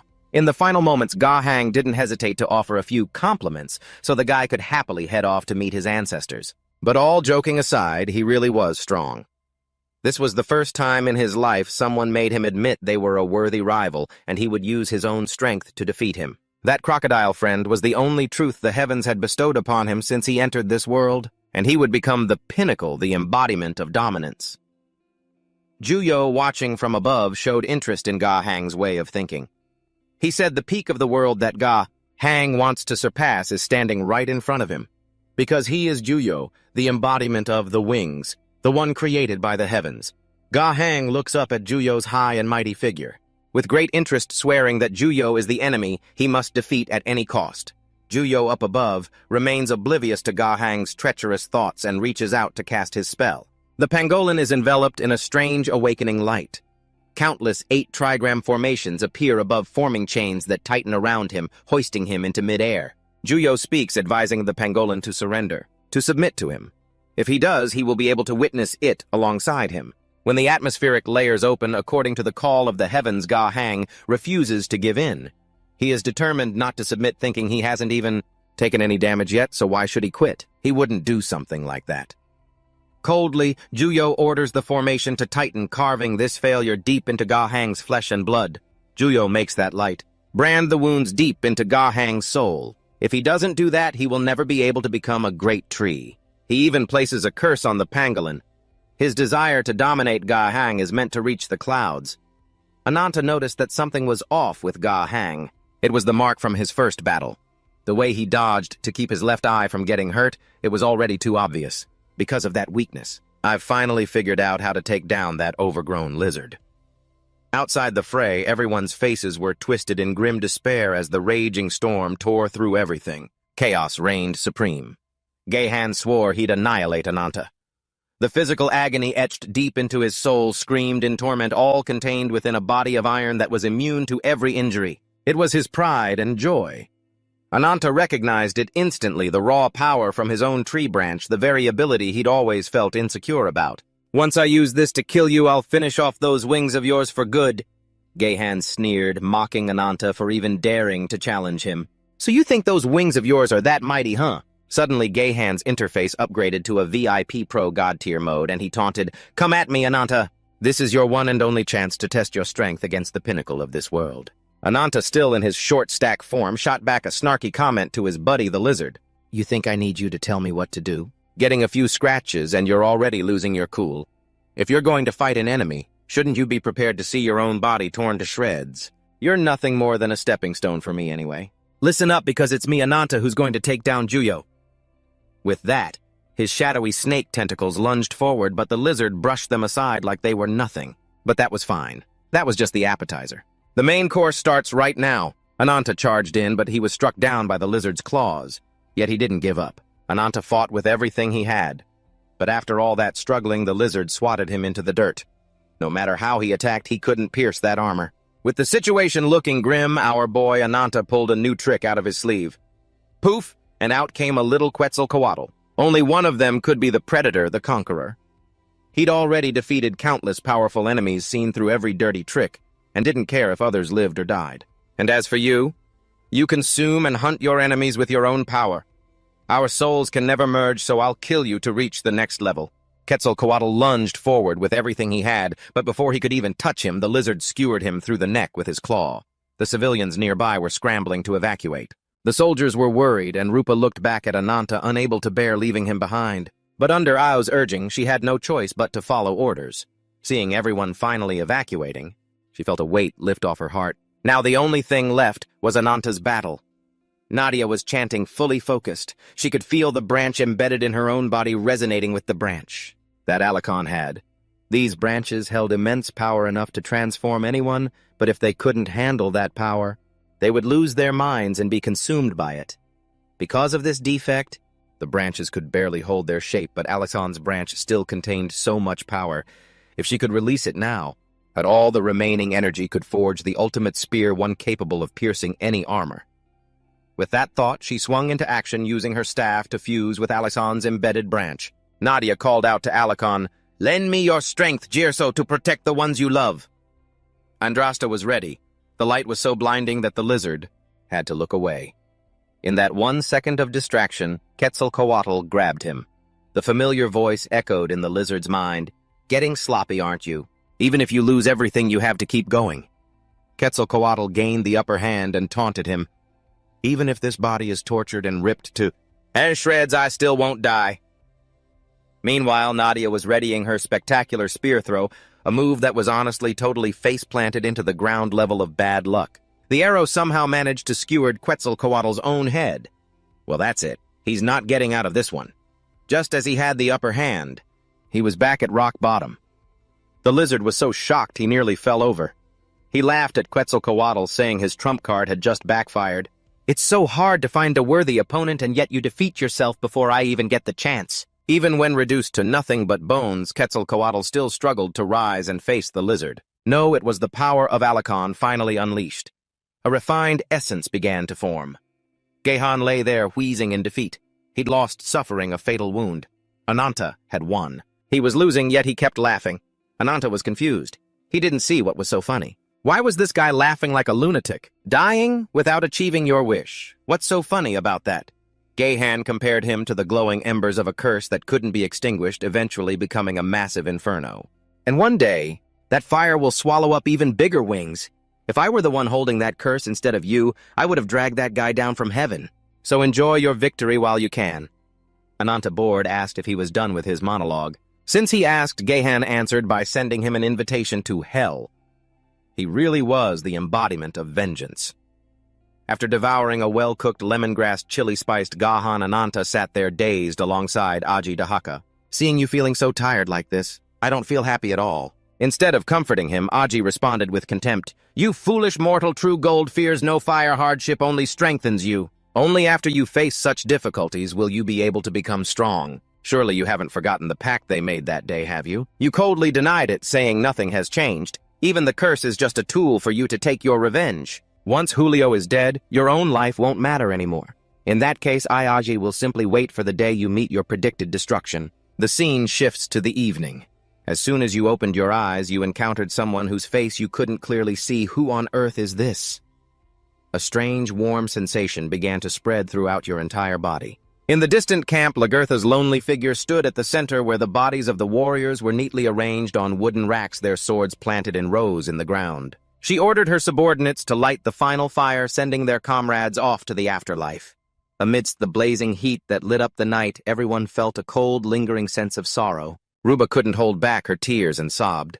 Nadia turned to look at you not far behind her and walked over to tell you that she could feel it. You have finally understood. You stood there dazed, asking how much time had passed. Half a day had passed since you defeated the enemy. After recovering and treating their wounds, they held a collective funeral for the victims of the battle. And unfortunately, less than half of them survived. It truly was a miracle that any of them made it out of such a brutal battle. If it weren't for your efforts and everyone's sacrifices, they would never have won. Moreover, the curse residing in your body has grown suspiciously stronger. With the power you possess now, no matter how strong the incarnations are, there is no guarantee they can defeat you. You cut Nadia off, saying, "That's enough hearing about this." You still had more important things to do. You looked at the lizard crawling toward you. Ruby, I think we have some things to talk about, don't we? The scene shifts to another location. The first seat of Sephiros Levian.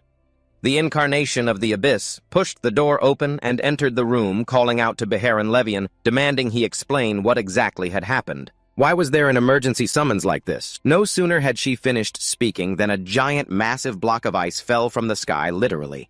It was the fifth seat of Severus, a boy wearing a polar bear hat on his head. Ur, the incarnation of Frost, had just arrived and immediately shouted, "Levian, I have some bad news for you." He had received news that Gehan had died in battle at the hands of a hateful enemy. This was impossible. The fourth seat of Severus had also arrived. That very same enemy had caused so much trouble for Julio. But Julio didn't need to worry. She would protect this place with her life. Kisonga, the incarnation of Wrath, and the third seat of Severus, sat in a corner scratching the ground. Kissy, the incarnation of Lightning, was present too. While the group was murmuring, Beharan punched the space in front of him with great force, causing it to shatter into pieces, and inside that space, an eye was watching them. "Be quiet, my brothers and sisters, and show the most sincere mourning for the death of our comrade." This sadness seemed to have vanished. It could only be cleansed with blood. "I will prepare a requiem to soothe Gehan's soul." Returning to your side, Lupa approached to talk with Nadia, asking if you were all right. Nadia told her to let you and Ruby talk alone. Lupa curiously asked if you had said anything else. Nadia shook her head wearily, remembering your past, how you once knelt before your sister's body and swore that you would certainly return to this place. "One day not far from now, please wait for me until then. I will return with Julio's heart and offer it to you." Back in reality, you spoke to Ruby with a nostalgic expression about the day your sister passed away. The death of your sister and the other villagers. You truly wanted to believe it wasn't your fault. If it weren't for Ruby, perhaps you wouldn't have been able to control your own sanity. Since that day, you had buried your heart in hatred for Julio. You always had to suppress your emotions except for the thirst for revenge against him. If it weren't for Ruby, you wouldn't have been able to endure it all. You hated all the incarnations of this world, including Julio.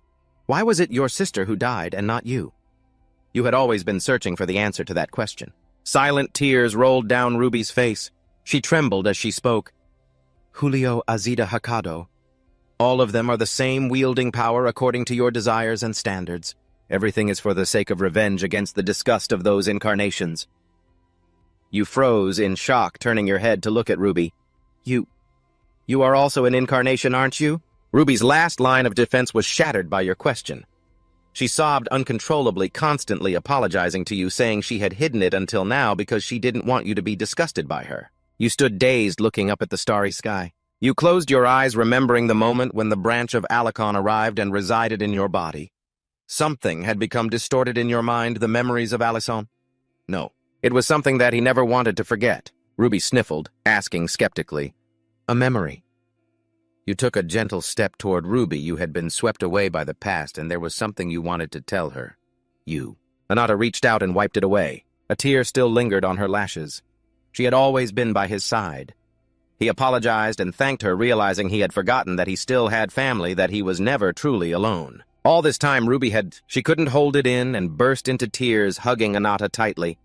She shouted that she was his family, Anata's family. The more powerful an avatar's branch becomes, the more vivid its emotions and feelings grow. Alicon's branches were filled with regret, pain, and precious memories of him and the queen, while his own branch held nothing but endless greed. Always burning with the desire for revenge, he had become like an animal, fueling his fighting spirit to fill the bleeding void in his heart. Ruby looked anxiously at Anata's melancholic face. Are you sad? She caressed his face, comforting him with the most heartfelt words. Don't be sad because I am your family. I don't want you to be unhappy at all. Anata stood up and took Ruby's small hand. Wait for me a moment. The moment I have avenged my sister, the moment that battle ends, let's go visit her together. The scene shifts to the encampment. Lagerta is utterly shocked to see Whitefoot appearing there. She doesn't recall anything happening. There certainly hasn't been any official notice to deploy reserves. Whitefoot cuts her off. Forgive my rudeness, my lady, but a serious situation has arisen. They are fiercely competing for the top position. Where is Anata right now? Nadia, standing in the distance, sees Whitefoot's arrival. She is also deeply surprised. Lagerta's close warrior can no longer hold back and angrily shouts, "What on earth is this disrespectful attitude of yours?" The warrior's funeral hasn't even ended yet, but Whitefoot insists, saying this matter directly concerns the fortress of Levitane. Her power has its limits. She can only teleport to the destination's safest location. Blackfoot stands beside her, taking out a rabbit-faced pocket watch, eyeing the safety of areas within the spatial shift. It is very likely being constantly monitored. My little sister is very shy, so even her powers reflect her personality. Lagerta shouts in a rage. Then why on earth would you think the fortress isn't safe? Whitefoot responds to Lagerta's fury. The only criterion my power uses to evaluate safety is simple. To someone completely incapable of combat, what impact could a threat to their life have? There is a very high probability that the secret fortress of Levitane is currently being invaded by the enemy. Long ago, when the world was still a blank page, a massive wave shook this universe. Space and time expanded infinitely, opening the horizons of the world.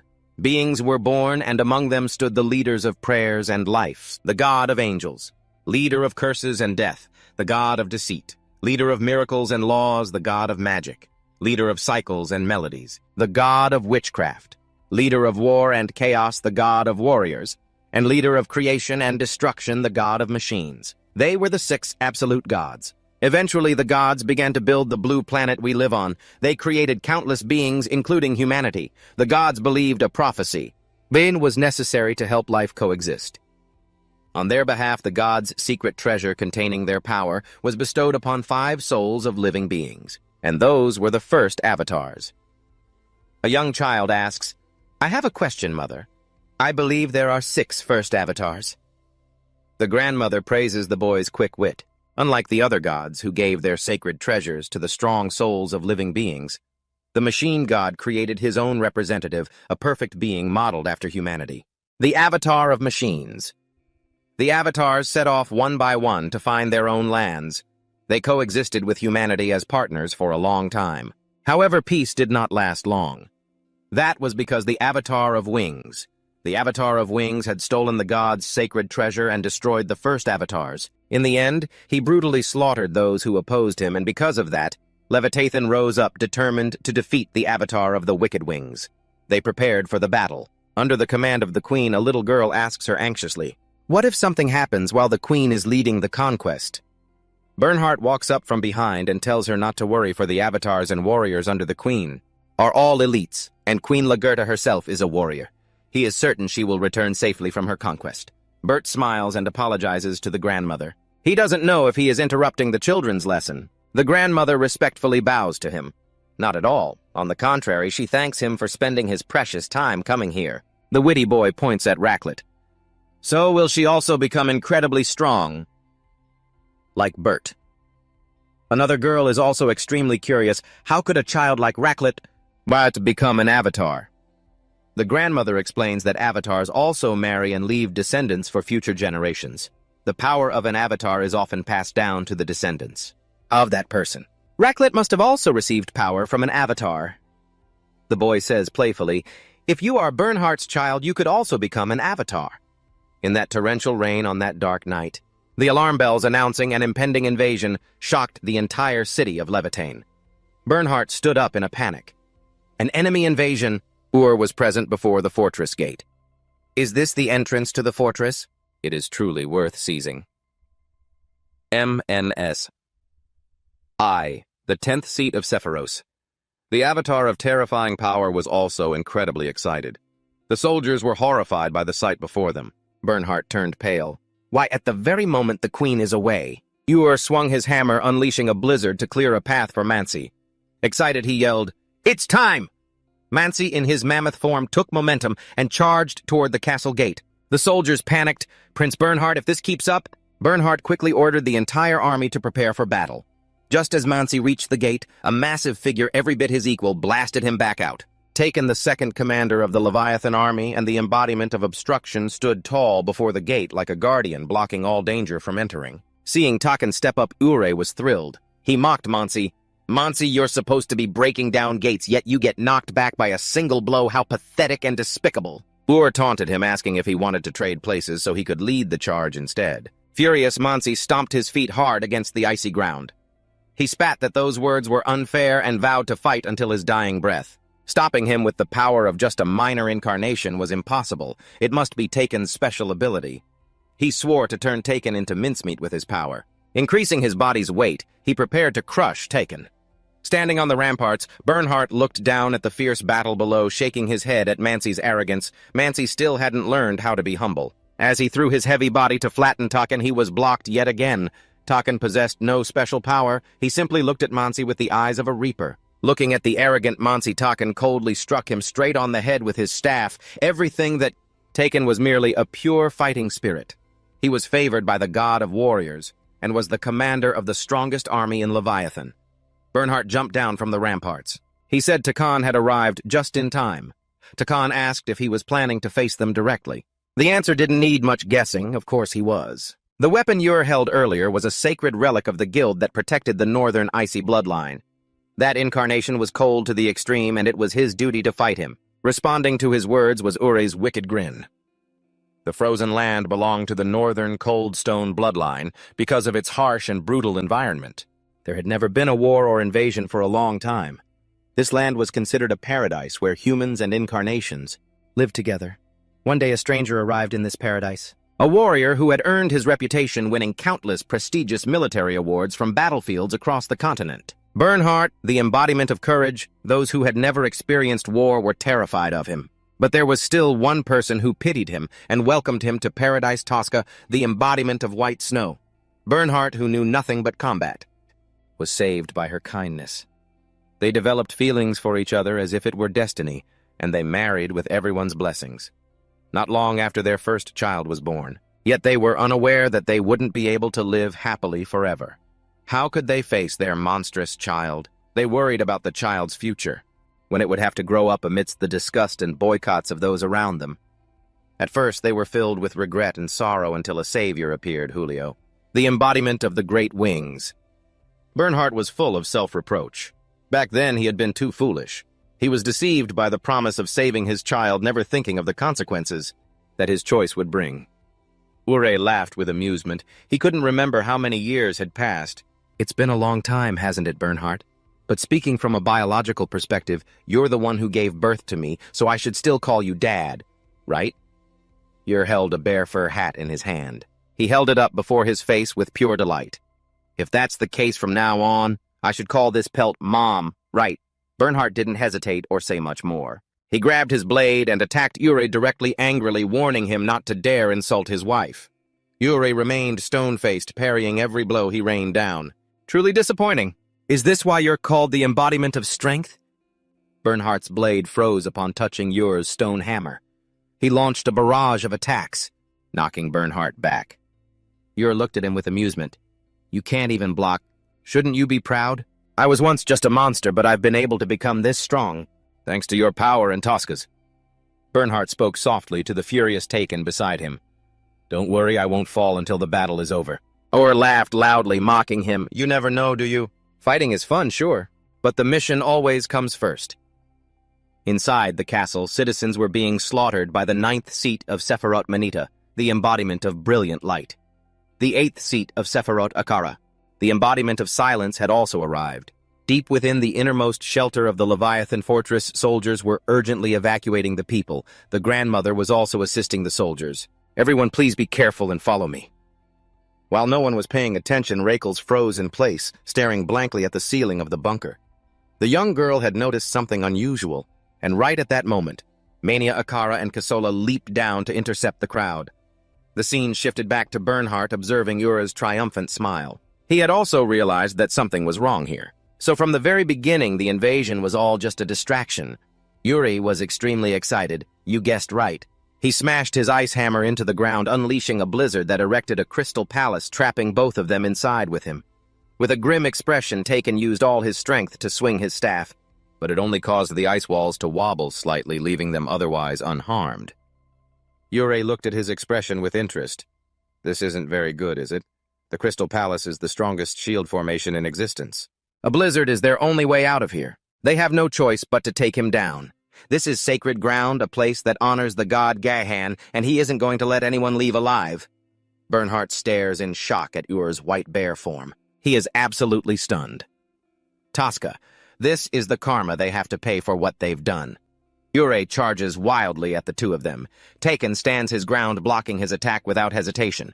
But the blow from just a moment ago, it only took one strike to send him flying. Emanesi's attempt was just as easily blocked by Ure. He still has the breath to taunt him. You look so worried, don't you? You're already planning to take me down as fast as you can, right? But it's not going to be that easy. He carries the power of 2 incarnations plus his own branch of strength. Can you even handle that? If things keep going like this, you won't be able to protect anyone. Taken shows zero reaction to Ure's provocation. If that's how it is, then give it everything you've got. Ure flinches, sensing a murderous intent, and scrambles backward. What did he just get scared? While Ure is still reeling and losing his nerve, Bernhardt, in his brown bear combat form, lunges forward and delivers a massive slap that snaps him back to reality. Ure stares in awe at Bernhardt's fighting style. These are the number 1 and number 2 commanders of the Leviathan army? Scene shifts back to the deepest shelter of the fortress. Mania and Akara are frantically tearing at the door in front of them. Kasola says with disgust, Mania, cut it out. You're both so noisy, you've been at it for ages, and the door hasn't even budged. Don't tell me you can't break down one measly door. You two are truly useless. Kasola looks over her shoulder, pointing at the citizens running from afar.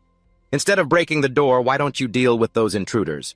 If they manage to get as close to her as they are from over there, don't you think it'll be a bit annoying? Mania and Akara are frozen by the look on Kasola's face. They understand. With twisted, savage laughter, they turn around to hunt the citizens.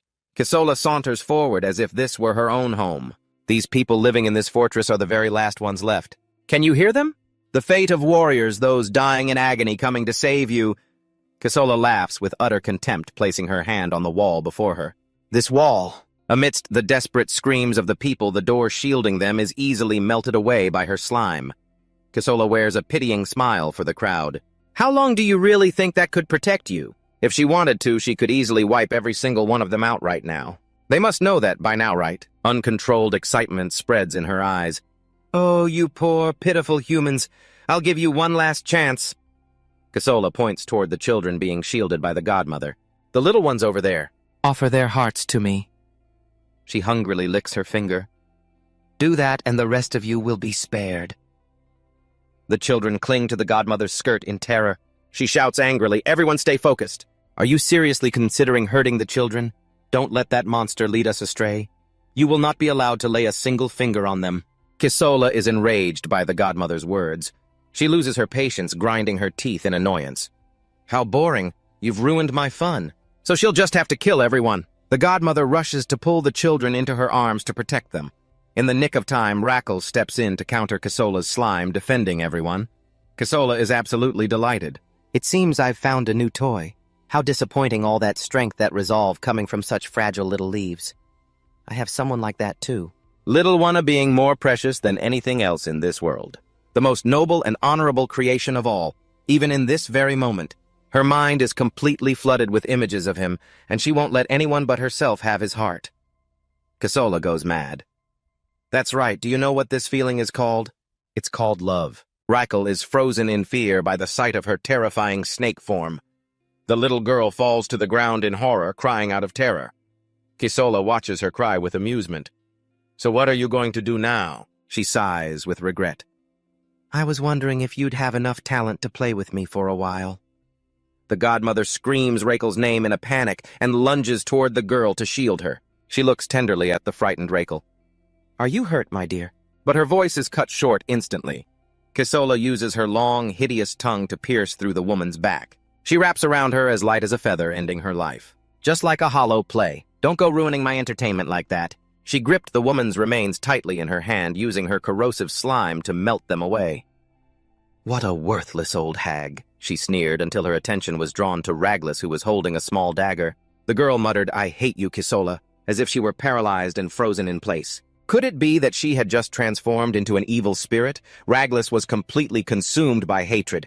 I hate you, melt away! A tiny dagger managed to sever one of Casola's legs. She shrieked uncontrollably in a frenzy. Mania heard the scream and was utterly shocked. Miss Casola! Raglas seemed to have lost all control, swinging her blade repeatedly. Melt away! Casola struggled to dodge the girl's strikes, hissing madly. You damn brat! She wasn't an easy target. She spat out slime to parry the blow. Melt, but her slime. You're no longer a threat to me. Raglas blocked Casola's slime with her own. For the first time, Casola felt threatened. The woman screamed in hatred, I will never forgive you, even if you crush them while they're alive and drink them.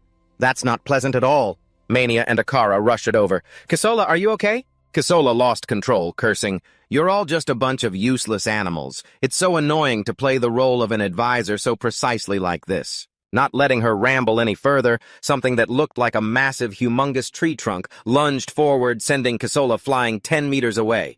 With that, this plastic surgery face of... Casola's must be blown to pieces by now. Seeing Casola thrown away like a dirty, crushed centipede, Mania recoiled in shock. What the hell was that? Before they could even think, Lagerta and Ao lunged forward, swinging their swords to attack both of them. Lagerta glared at them with hatred. You disgusting scum, the queen is here to feast on you! Inside, Nadia hugged Raglas tightly, who was completely out of her mind. You were scared, weren't you? You're shivering. You must have been so terrified. Don't be afraid anymore. I won't let anyone hurt you again. So please come back to being yourself, so you can return to the arms of those you love. From the corner of Raglas's eyes, a single tear slowly fell. The dark patchy marks on the girl's body gradually vanished. Her eyes returned to a clear golden hue. She couldn't hold it in any longer and burst into painful tears. The other children hurried over to hug her. Nadia stepped out of the tree trunk barrier she had just created and once again formed a door to protect everyone inside. Casola went crazy, screaming, I heard the enemy abandoned this basement. Along with all the elites. Where did all these people come from? But that doesn't matter anymore, because here I will strip them all bare and rip out their organs. Nadia spoke softly. I suppose you are the one who caused this brutal tragedy. Casola laughed mockingly. So what are you going to do about it? Nadia smiled gently. Thank you for being such a wicked villain. Because of you, I don't need to hesitate anymore. Casola froze in astonishment. What is this? Is this déjà vu? It was just like when she was a little girl a long time ago. The kind of malice that only evil spirits could radiate. Was it hatred? She arrogantly looked down at Nadia. Don't look at me like that, you bitch. Even if the ice melts, who gave you the right to look at me like that? But responding to her madness was Nadia's composure. Although she had lost the memories of her past, she couldn't think of anyone she had ever killed with these hands. Kisola was truly terrified this time. It wasn't déjà vu, this feeling was familiar. Only those at the top of the food chain possessed the aura of the peak. Nadia stepped toward her. So tell me your name so I can remember you as the only person I've ever killed. Cutting to the scene with Bernhardt. This is impossible. Taken led the way, responsible for both offense and defense, while Bernhardt always aimed for practical strikes, leaving no room for openings. They seemed invincible, but nothing could be predicted. Fighting two people at once wasn't a good strategy. Ur couldn't afford to be careless. He launched an attack, throwing ice shards to distract Takan. Just as he lunged to strike, Bernhardt also charged toward him. Ur blocked him with his bare hands. Basic combat rules, he scoffed. He would take them down one by one, starting with the weakest, but Bernhardt reminded him that the basic rule of combat is never to give up. Then I'll teach you a lesson.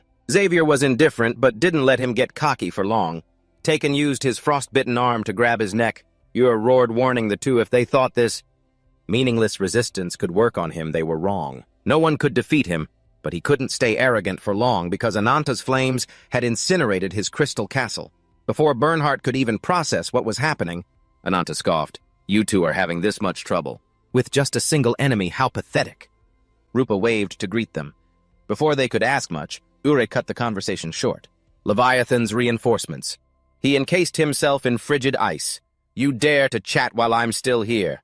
How truly pathetic. Bernhardt looked at Uri's form and spoke, stopping Ananta in her tracks. He is the 5th seat of Sephiros. He's not an easy opponent. But Rupa told him to just stay calm. Ananta isn't as weak as you think. Uri, don't tell me you're actually planning to take me on all by yourself, Ananta sneered. How much longer are you going to keep running your mouth? Enraged by his words, Uri immediately charged in, but his punches didn't even leave a scratch on Ananta.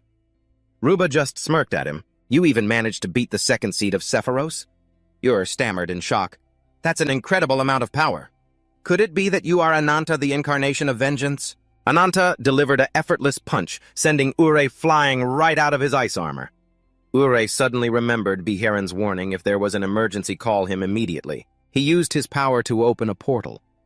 Bernhardt watched the gate open. Could that be Ananta? He continued. It is him, the incarnation of the wings, but over here, an unforeseen turn of events had unfolded. Ao had betrayed them completely, flipping the game. Kisola was still talking tough, even though she was breaking out in a cold sweat from Nadia's overwhelming pressure. Don't look at me with those eyes. She was about to show her just how massive the gap in their power really was. Kisola released a cloud of poisonous gas, catching Lagertha off guard. She hurriedly called Ao to her side and raised a shield. This is my indivisible form, she hissed. Suffer and die in my wave of toxins. But Nadia just remained calm, cutting right to the heart of Kisola's insecurity. You are struggling, lost in fear and humiliation.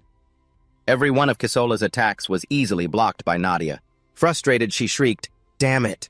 Her corrosive poison wasn't working on Nadia at all. Fine, then I'll just tear you to shreds with my own hands. But before she could even lay a finger on Nadia, she was dragged into a pitch-black void, dark as ink. Kisola stared, bewildered. What? What is this? She seemed exhausted, falling right out of her own giant centipede form, screaming, No, no, no! It was all so ridiculous. Nadia had intended to completely overwhelm her in this direct confrontation. Lagertha broke into a cold sweat as she watched Nadia. So that is your true core energy. Ao spoke up, looks like you've won. And then the moment no one expected. Ao drove his sword straight through Nadia's heart. Just as Lagertha was distracted, Mania and Akara seized control of her. Kisola burst into loud, gleeful laughter. Lagertha, heartbroken and furious, shouted, Why? Why did you betray them, Ao? But he just responded coldly. I'm sorry. One day the truth will come to light. Lagertha was left trembling at the sight before her. This couldn't be happening. Even now she could still feel the rage directed at the incarnation of the wings within him. Ao replied calmly, That's exactly why it was so easy to trick you. Just to create a distraction. Her eyes, which could see through the essence of human nature that anger toward the incarnation of the wings inside him couldn't have been a lie. Mania smugly stepped on Lagartha's head, pinning her to the ground. "Shut your mouth, little queen." Ao told them that if they wanted to easily finish off the rest of the army commanders, it was best not to harm the queen yet. He turned his head and urged Kisola to clean up this mess. "Hurry up." Kisola had realized he was the spy Juyo had mentioned, but so what? How dare he give orders to her? Ao shot her a disgusted look. "Who do you think all of this is for, huh? If you hadn't almost gotten yourself killed, I wouldn't have had to intervene. Now the incarnation of conquest has already lost. Quick, the power will—" But before he could finish, Nadia, who had been stabbed seconds ago, slowly stood up. Ao stared at her in shock as if she hadn't taken any damage at all. "Wake up! How is this possible? You were clearly run through the heart." But Nadia was no longer the Nadia they knew. Ao quickly grabbed Kisola, hoisting her onto his shoulder, and took flight, leaving Mania and Akara in a panic. What on earth is this? Is Nadia's curse consuming those two? Let the light guide your mind, Nadia. A man greeted her gently. "It's so nice to meet you, big sister. I think now I can finally get closer to the person inside of yours. What is needed to open the horizon of the world is the sublimation of the branches within. The desires of the possessor, these two things are the world of imagination, vivid seeking to change the world whenever it pleases. Look at it, the world you dream of is so bright and beautiful a place without a single stain. Would you like to join me in leading the change for this world? The incarnation of nature. Or was it Senunos, the incarnation of magic?" Nadia woke up feeling groggy and found herself lying on a sandy beach, the ocean before her glowing a deep red. Where am I? "I was just fighting a moment ago." And my heart, it was stabbed through. Nadia touched the gaping wound on her body, wondering how she was still alive, when a voice from behind her whispered, "Because from the very beginning you were neither alive nor dead. Nice to meet you, Nadia." A girl who looked 80 to 90% like her, but with piercing red eyes, stepped toward her. "Who are you? It seems you really don't know anything yet, do you? No wonder you didn't hesitate at all when you summoned me." She smiled and dropped a shocking revelation right there and then. "Your heart has stopped beating, being controlled by a raven corpse like a puppet. I suppose that heartbeat of yours is just an artificial one created by the power of the branch. I have been waiting for you for such a long time, because I wanted to stand face to face with you like this. At some point, but I couldn't because as long as you hold the reins, I will only ever be your shadow." Nadia shouted loudly, "Cut the nonsense, you who look exactly like me. Who on earth are you? My name is Senunot, the very first evil god of this world." She smiled, introducing herself with a wicked, devious grin. With that evil smile, her eyes glowed deep red before turning pitch black as she formally introduced herself to Nadia. The gloomy sky from moments ago suddenly shifted into brilliant, blinding sunlight. In the primordial age during the era of myths, there existed a divine beast, the embodiment of magic that was granted a human form in the vast forest to the west. A place overflowing with the blessings of Mother Nature where the local inhabitants dwelled. They revered that day as a prophecy to be worshipped. At the same time, an embodiment appeared whose name meant one who possessed both horns and wealth, Senunot. A mortal creature transient by nature, always in search of beauty. Through generations and their own harmony, Senunot joined them in praying for eternal peace, never knowing that it was merely a pipe dream, a culture of races. In a time of violence, all aspects of humanity became nothing but raw meat for the desires of others, turning the world into a place where slaughter became the natural order of things. The six embodiments at that time. On one hand, they were terrifying punishers. On the other, they were stern arbitrators standing to protect humanity. And then one day, an unannounced spark of invasion of massive scale swallowed the entire forest. The invaders in golden armor were a powerful army gathered from heroes led by the warrior embodiment Lyoga. The forest tribes stood up to fight against dozens of invading enemies and to protect those they loved. Senunot also threw themselves into the battlefield. The battle ended with countless lives fallen and the forest completely burned to the ground. Senunot stood tall, bracing against spears and arrows piercing straight through their body. Lyoga stepped close to Senunot. "A magnificent ending for one chosen by the supreme god. I will carve your death deep into this heart of mine." Senunot turned, looking stunned. "Lyoga, a warrior known as the respectable Lion King. How could you be the mastermind behind such a brutal massacre? I do not expect you to forgive me. For the sake of the greater cause, I am prepared to bear the infamy of being a cruel murderer." "What did you say?" "There was a prophecy from Luna. the embodiment of sorcery, who possessed